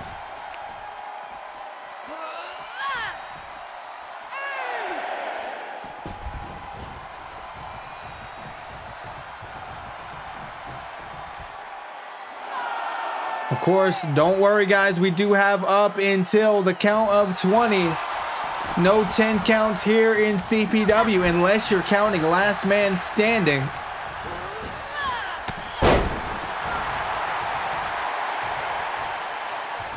But Amber Arcade looking for something from the corner, or maybe is looking for some breathing room. But I think she was a little bit more winded than expected and was not able to deflect the attack by Jack Caffey. The leg is hooked here, and Amber desperately powering out of the kick, or kicking out rather, powering out of the pin.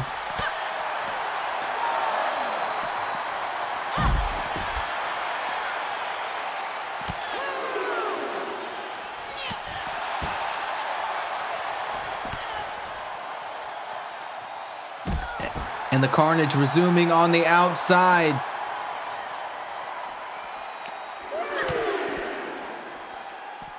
This could be a super Amber bomb on the outside. Wait a minute. Switches it up. Samoan drop. The power to change your mind mid-move.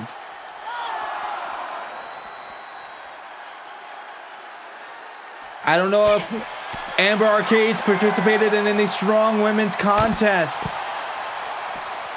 but after this matchup, I would think it's a suggestion that somebody should make.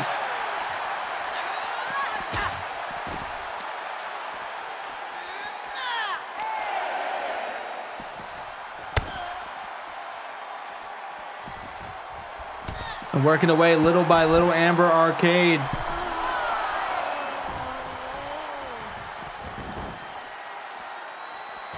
Chipping away at the armor of Jack Caffey.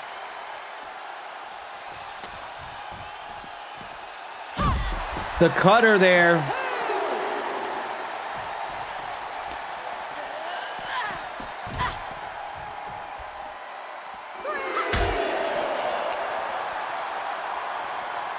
Ladies and gentlemen, the super Amber bomb on the outside.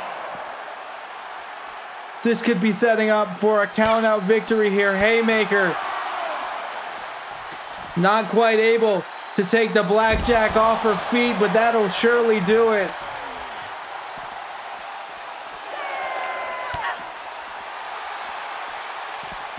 Jack separating herself, creating some distance, and finally able to get back into the ring.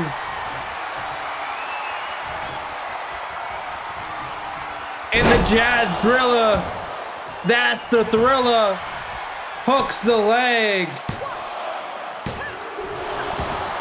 but only a 2 count. Unbelievable here. and a big boot. Big time, big boot. And now Jazz potentially looking for that Justin Tucker experience. Justin Tucker, hope you're okay, buddy. But the Super Amber Bomb might close the deal on Jack Caffey.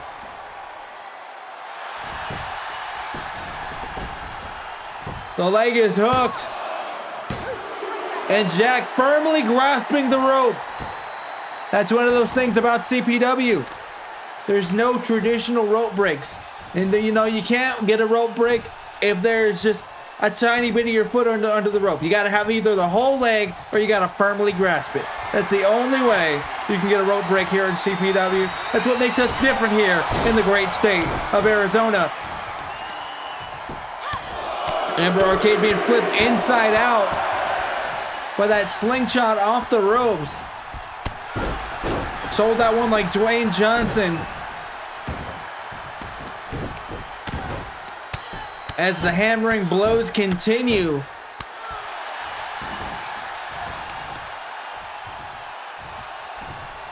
Damn near, I'd imagine Amber Arcade wishing she chose another career path after this one.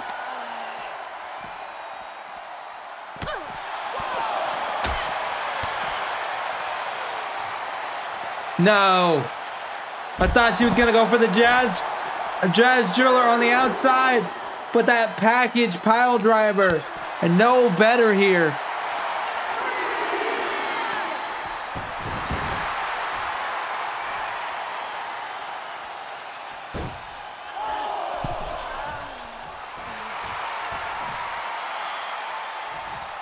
And Caffey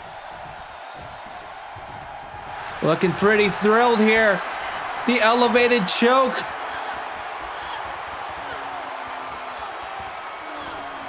Fading, and Amber Arcade has passed out.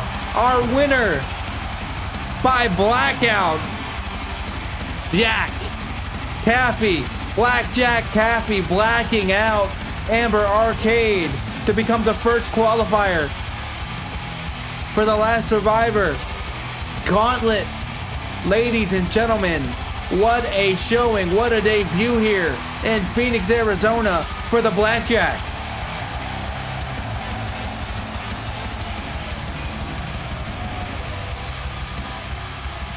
Having words with referee Loretta Seymour.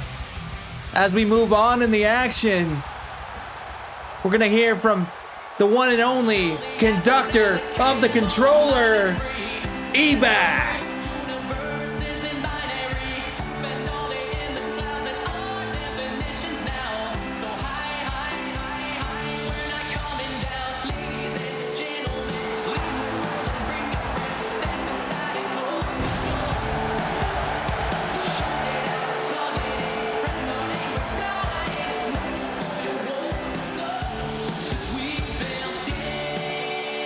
The guru of gaming, the Hyrulean High Flyer, the man who is welcome to challenge for any championship here in CPW as a result of winning the Final Countdown Battle Royal.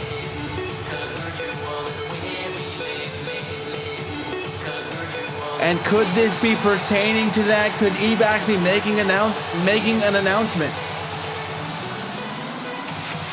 as to what championship he wants to challenge for, which one he is declaring?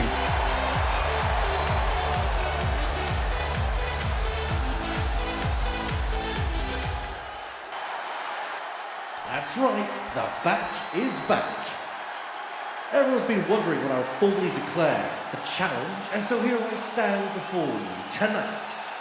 Originally, I was going to use the opportunity to team with my buddy Dower for the Tag Team Championships at Blaze of Glory. But then, I started hearing whispers, comments from certain superstars in the back saying how my chance is past and that I don't deserve the opportunity I've been given. Now, I'm not ashamed to admit that along with working hard, a dash of luck has been given me this chance. That being said, I take exception to some of the comments of my fellow superstars. We all make our moments, and we all grab any opportunity with our hands. I would never deny an opponent a fight because I felt they were unworthy. I'll tell them to bring it on and give it their all. For that reason, I say screw what they say. I formally announce that Blaze of Glory, I will be challenging for the CPW World Heavyweight Championship. And whether I win or lose, I at least seize the opportunity. Wow, a declaration there by the Hyrulean High Flyer Ebac, going for the CPW World Heavyweight Championship at Blaze of Glory. But right now we're moving on in the action. Dan Darnester taking on Colin Prince. We've heard all the whispers, all the rumblings. We've seen all the violence of the King's Road versus the American Nightmares, and it's going to continue here tonight as Dan Darnester hopes to avenge the attack of last Uproar and get some just desserts again on Colin Prince.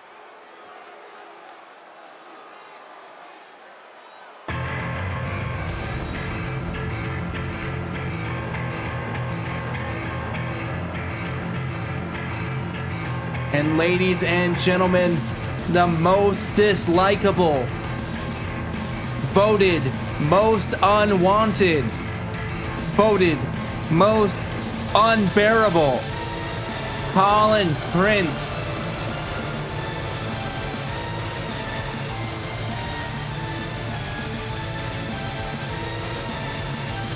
If I could illustrate how much I loathe this human being, it'd be a damn masterpiece.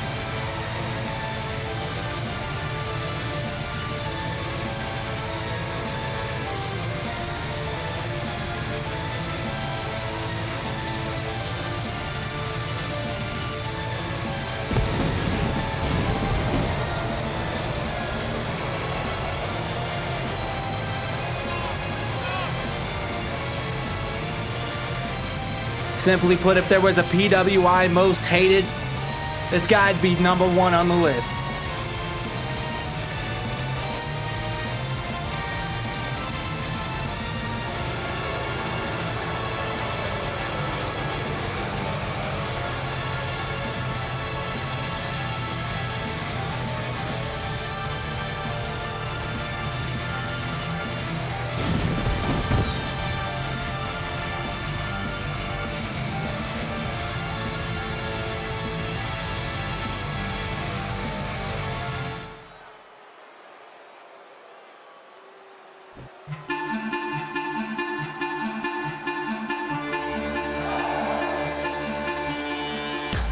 Well, Dan Darnester, a man of many surprises, has recently read The Fourth Wing. And like a dragon rider, Dan Darnester looks to harness the power and ride his way to victory.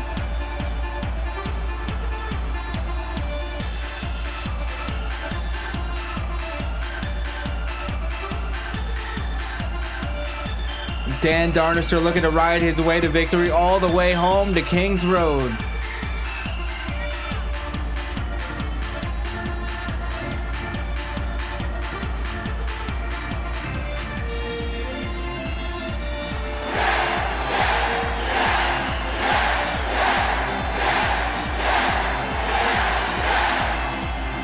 And ladies and gentlemen, special shout out just from me to the people over at ABC Mouse that have been helping Dan Darnester harness the power of reading, enjoy the form of, art that is literature. From ABCs to The Fourth Wing, Dan Darnester always impressing, and his improvement here tonight. But can he impress us with a victory over Colin Prince here tonight?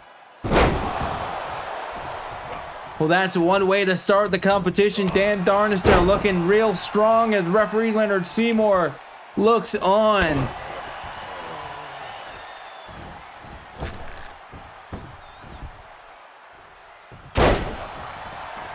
And the Elbow drop with a little pizzazz. Going yet again to trip up his opponent, but Colin Prince, as much as I dislike him, you can't pull the same move twice.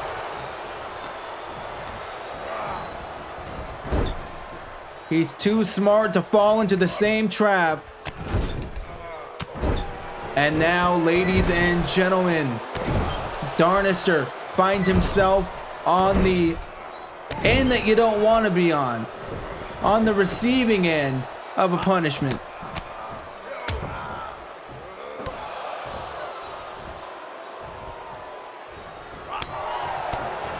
And chopping away, headlock takeover. Continues to hold, but Dan Darnister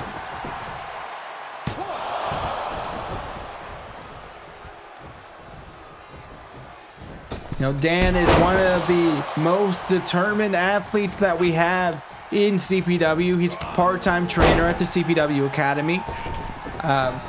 He gives it his all whenever he comes out. He gives it his all in training the newbies that come through our doors. The forbidden door, if you will.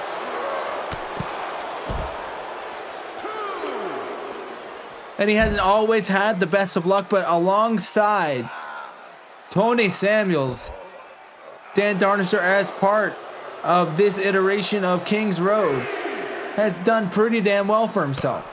Now, if he could fight his way out of this, and just as I say that, you see his skull ricocheting against the Turkish announce table as Colin Prince, perched on the top, double axe handle, crashing down like a damn meteorite. Or a full-fledged asteroid, rather.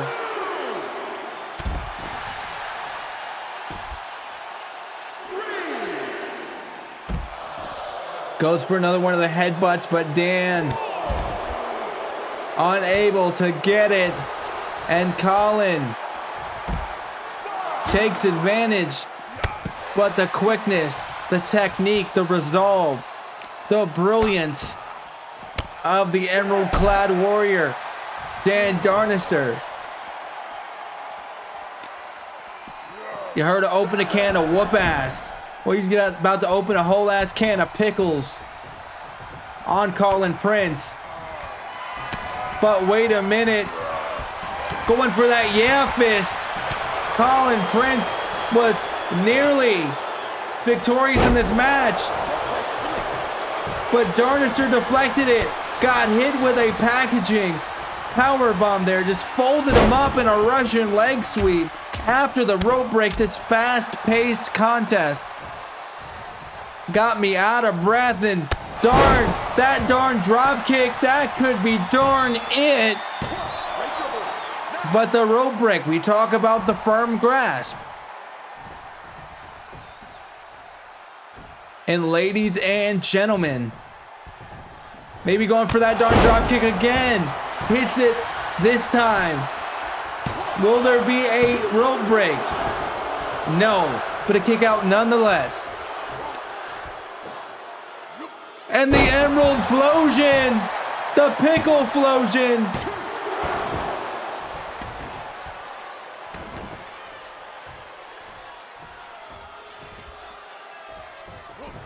Darn, has him backed in the corner.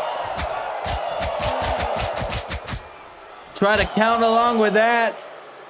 You'll catch my dyscalculia having ass in a corner in tears.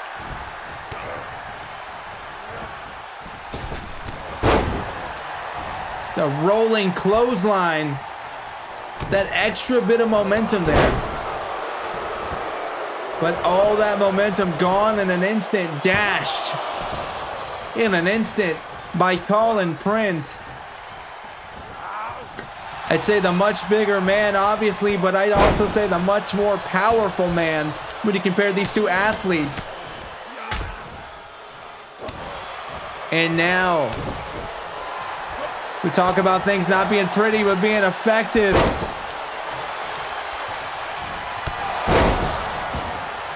Effective as hell. Wait a minute.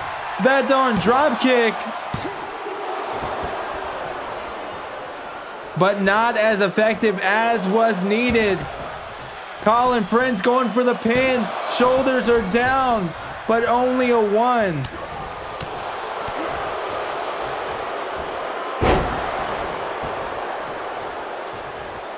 Dan looking to roll out of the ring, but Colin Prince wisely stopping that momentum. An elbow drop, driving him down into the canvas. And ladies and gentlemen, what the hell?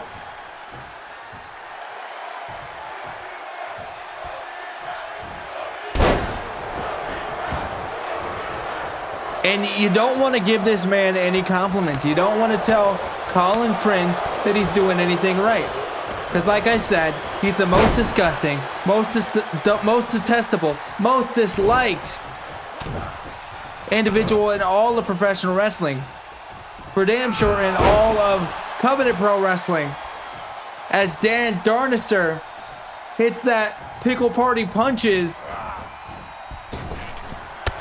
And that darn drop kick to top it off. And this is what you love to see. Pin the bastard 2. You don't want to give Colin Prince any credit at all. But you have to. Because he's resilient. Because he's got skills. Because he can get the job done. You don't want to credit him at all. But you have to. It's the worst double-edged sword I have ever experienced in my life. A brutal knee taking Darnister down to the canvas. And the yeah fist connects. 1, 2. But the darn movement saying no to the yeah fist, saying it's gonna take more than that. And the knee may do it, but no.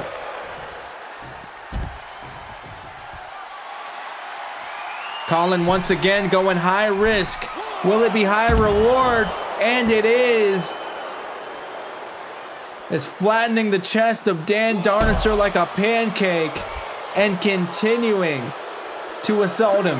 Continuing with that knee drop onto the neck, onto the chest area.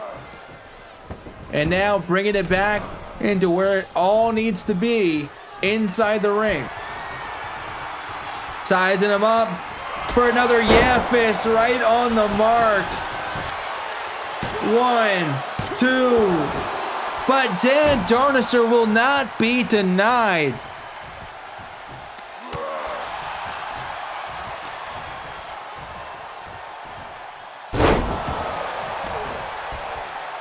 It's a flatliner, and now going for that elbow yet again. Hit with authority. Dan Darnister maybe about to tame this dragon known as Colin Prince. But no, unlike the fourth wing, this dragon seems that he will not be tamed.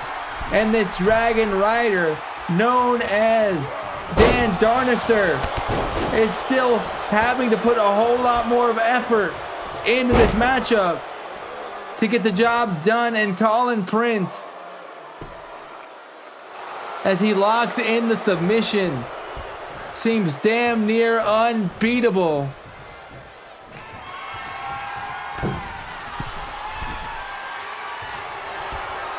Motioning for Dan to stand up. What's he got planned here? Just a brutal shoulder block from the top. 2.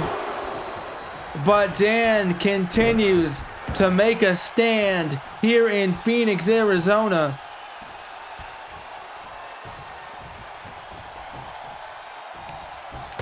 Like all of those literary heroes that Dan is being introduced with the help of ABC Mouse, as he has been introduced with the apron of the ring, as he's been introduced with the Crimson Mask.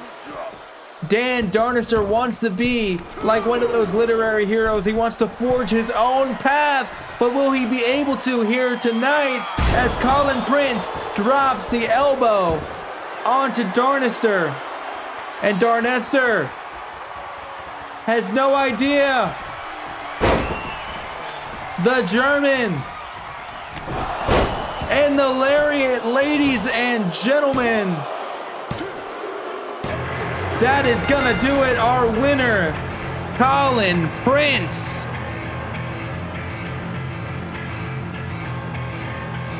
We talk about American Nightmares claiming the dominion of professional wrestling rings, and so far tonight they have done so.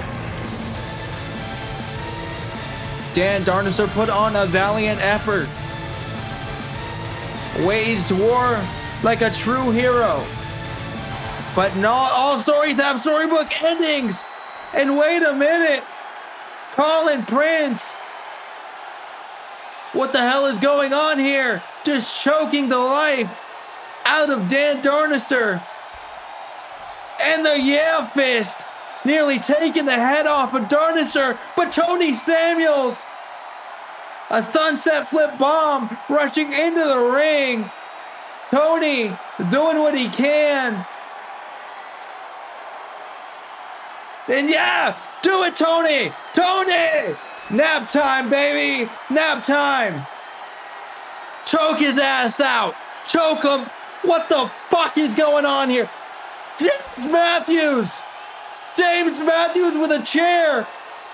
Assaulting Dan Darnister! What the hell is going on? The Covenant Pro Wrestling Coliseum cannot believe what they're seeing!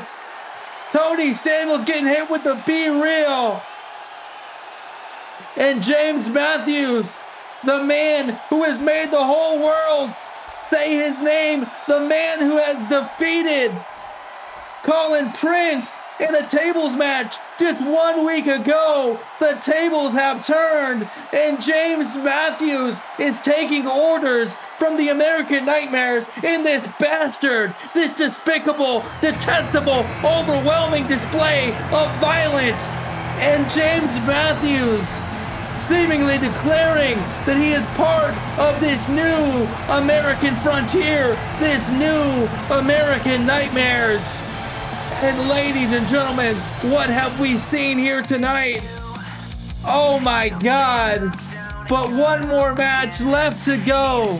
This tag team contest, the Clark Family Dynasty, taking on Diego Ryan and Benjamin Boulder, the two who wish they could, versus the two who have already done it. The little engines that can. Will they here tonight, or will they fall victim to the dynasty? In just a few moments, if you allow me to catch my breath, we will find out.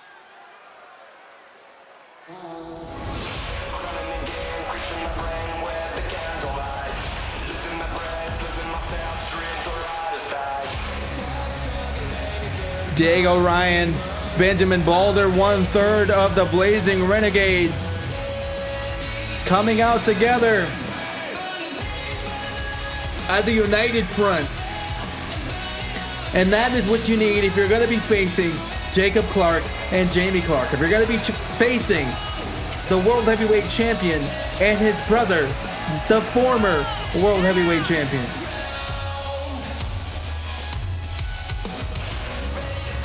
Both Benjamin Boulder and Diego Ryan have tried to come and reach the top of that hill to be the king of the mountain. But unlike the two that I am about to introduce, they have not been able to do so.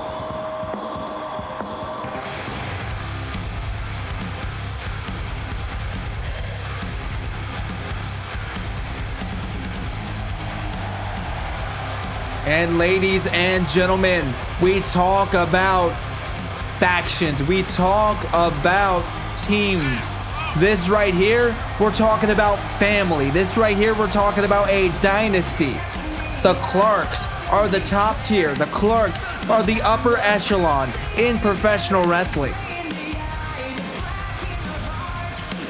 And taking on these two is a tall order, like many of these orders have been tonight.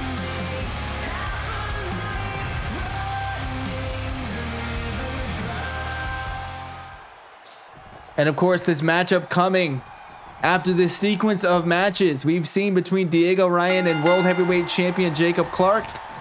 And also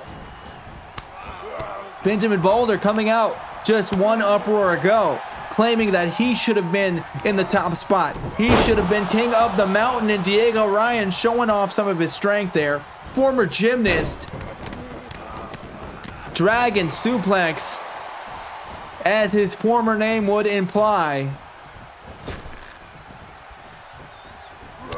Man formerly known as Dragon Kid tagging out to Benjamin Boulder. Springboard moonsault, picture perfect.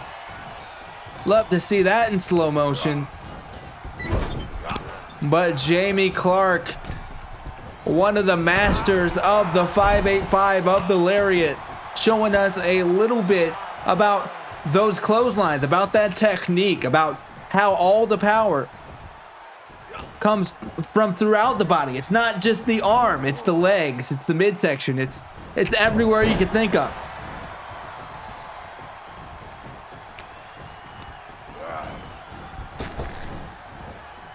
And now just toying with Benjamin Boulder, Jacob Clark, the champion. Getting hit with a neck breaker. And now tagging in Diego Ryan. And we see these two go toe-to-toe yet again, and knowing each other so well, they went for the same maneuver. Electric chair drop sends Diego down though.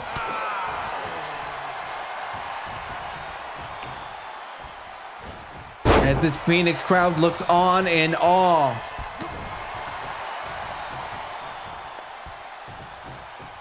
What I can say with both of these two teams is that this is going to be a tag team clinic. The Lariat off the springboard, hitting Diego Ryan.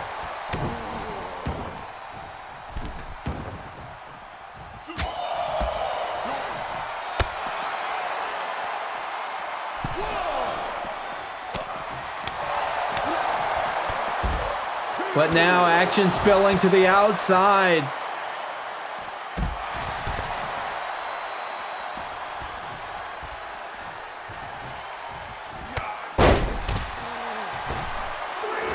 Now Benjamin Boulder spilling to the outside.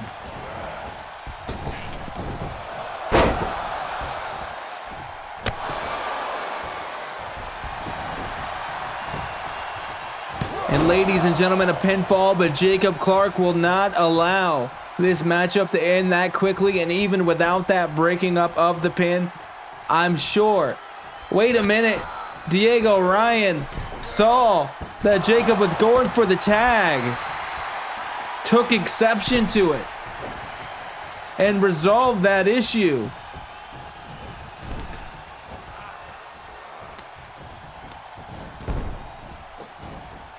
An unbelievable night of action we've seen so far.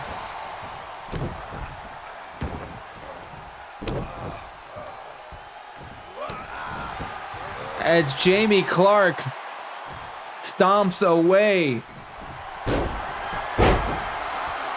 But wait a minute. The King's Cross.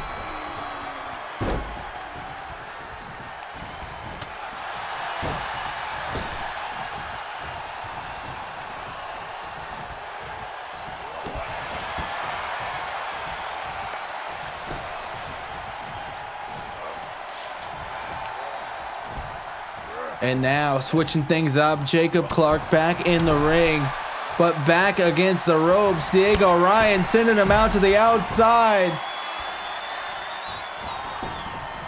And looking to go over the top, but Jacob Clark, the veteran. He's young, but he's been trained from an early age to anticipate any kind of move like that.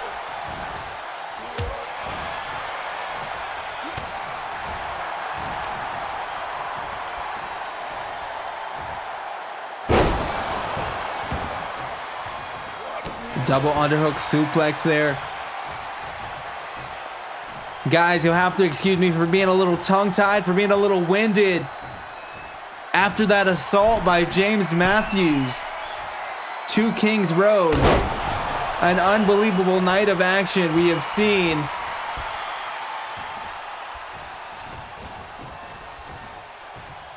And it continues here with our final matchup, the 585. Off the rope, ladies and gentlemen, that could be it.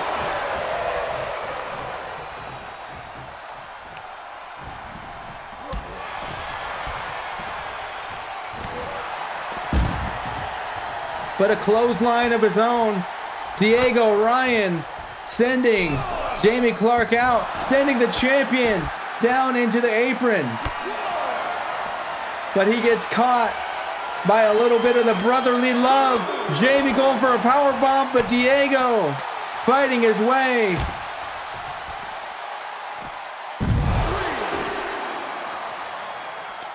Dragon suplex nearly put him through the announce table here. Listen, guys, I'm just trying to do my job. I'm not trying to have any workers' comp situations, damn it.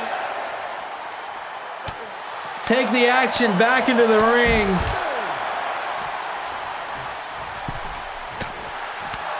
Because you don't want me to get out from behind this desk. I'll tell you, James Randall's too much to handle. Catchphrase, put it on a t-shirt. James Randall, too much to handle. That's how we do it in Phoenix, baby. Going after Diego Ryan, going after Jacob yet again. But gets the worst of that exchange is Benjamin Boulder. Wait a minute. Nobody home. Knock, knock. Oops, I tripped on your doormat.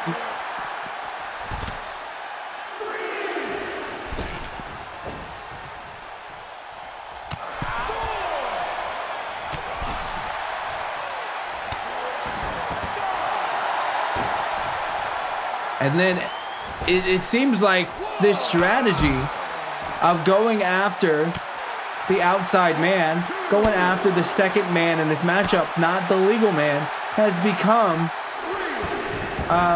universal here with the Blazing Renegade. We've had formerly Dragon Kid, Diego Ryan, going after Jacob Clark, and now we have Benjamin Boulder doing the same damn thing.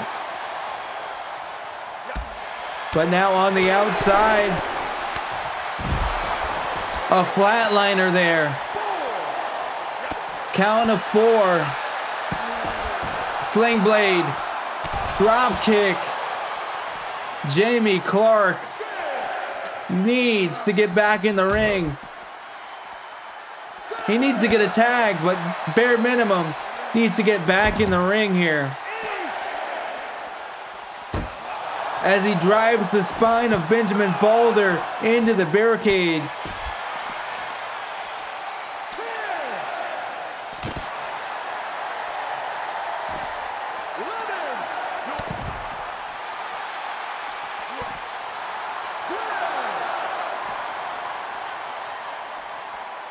Up to the count of 12, of course, we do have to the count of 20. Count of 14 here as Jamie Clark has sent Benjamin Boulder back into the ring. A Hurricane Rana on the outside as Diego Ryan trying to get a count out victory here. 17 and Benjamin Boulder not willing to accept that style of victory. And I believe that is the closest we have ever gotten. Almost a 585. Benjamin Boulder deflected it, went for the knee bar.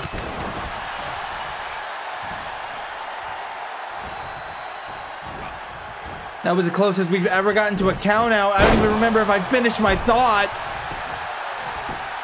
Suplex here. Leg is hooked and Benjamin Boulder somehow, some way kicking out. But is it going to matter in the long run? Got the tag here to Jacob Clark. Diego Ryan still on the outside, still seeming a bit winded. Dragon suplex, maybe a shot to formerly Dragon Kid Diego Ryan.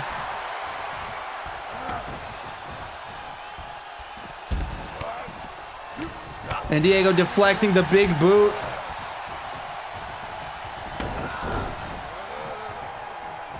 But gets hit with a low lariat. This could be it. The leg is hooked. 2.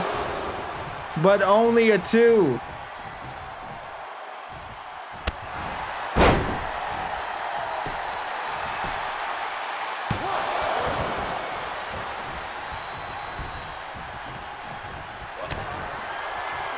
That kick from the floor, taking the momentum back into the arms of Dragon Kid. But speaking of arms, speaking of power, 585. Diego Ryan somehow kicks out.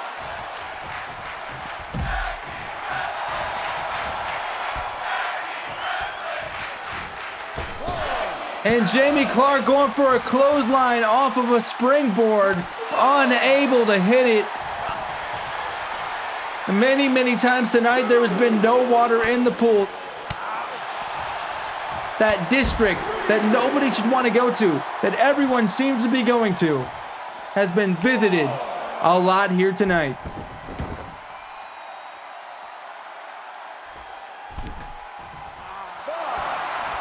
Up to a count of 5. Jamie maybe going for a tag here.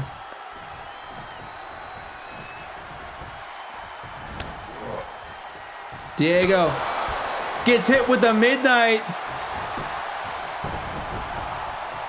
Diego Ryan might get up and check his time zone after this one. That could be it, but only a 2.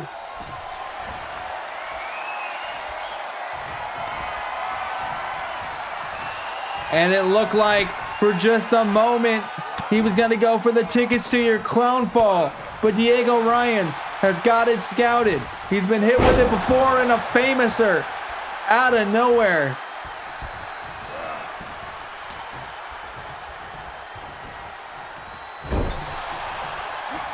Now we see tag team wrestling at its finest.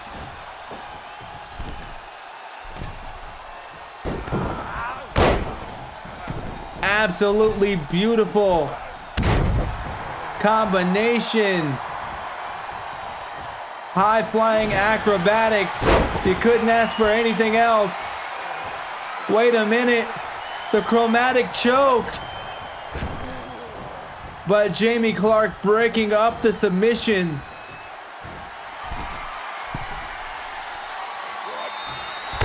The Boulder Bash.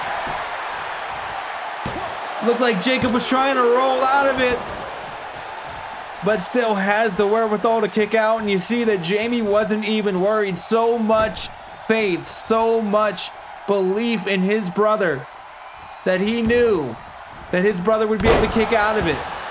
But as the assault continues to mount, is that going to be the case for long?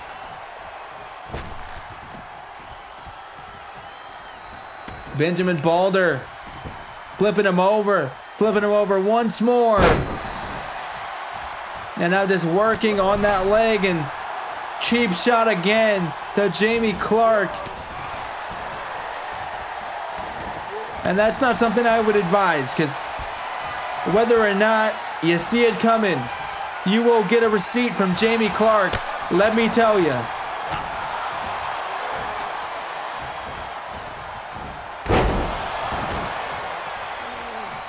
Nice suplex over there, sending his opponent into the corner alongside his brother. Tickets to your clown fall, and that's gonna do it, ladies and gentlemen. But no! Benjamin Balder. Wait a minute, Benjamin Balder! 2! Jamie a little bit more alert to that pinfall.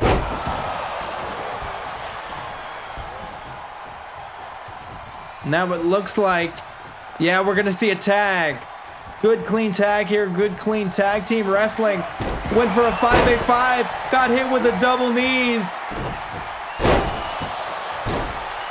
And a German suplex. Diego Ryan, Jamie Clark, 585, flipped inside out. That could be it, but in the opposing corner, Benjamin Balder. And of course, referee Leonard Seymour enforcing his will here tonight. You got 5 seconds before you're disqualified if you're the illegal man in the ring. And it looks like Jacob Clark's going to take all 5 of them second. Might not take them all at once, but he's definitely going to take 5.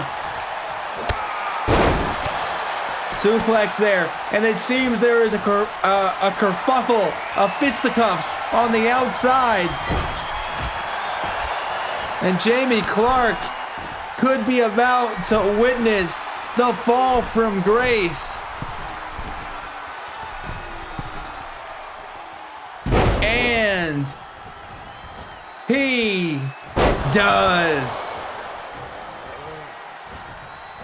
Diego Ryan pinfall. 1, 2. But Jamie Clark able to kick out, able to power out, going for those ropes. And sees the attack by Diego Ryan coming. Forearms in bunches. Diego off the rope. Clothesline knocking Jamie Clark off of his feet. And now could this be the end of this back and forth contest as Diego Ryan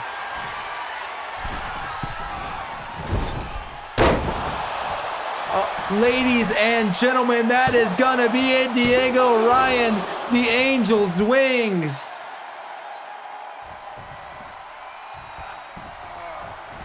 Unbelievable. Going again for the fall from grace, perhaps. Jamie Clark in a bad way. Wait a minute. Jamie senses the danger. Diverts the attack. Ladies and gentlemen,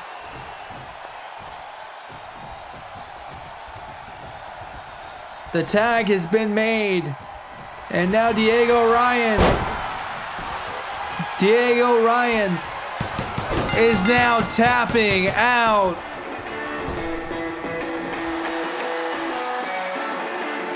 And your winners of this contest, the Clark Family Dynasty.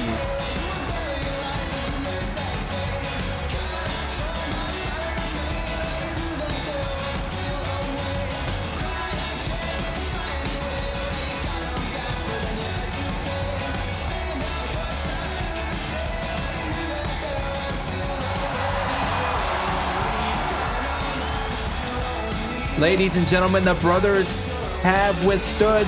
They have come out victorious, and that is going to do it for us here tonight in Phoenix, Arizona. Thank you for watching episode 30 of Uproar. If you can, if you will, you know you should like, share, subscribe to Covenant Pro Wrestling, because we'll be back in 2 weeks with more Covenant Pro Wrestling Uproar. If you like what you saw, click either one of those options on the left-hand side of your screen, and we are out.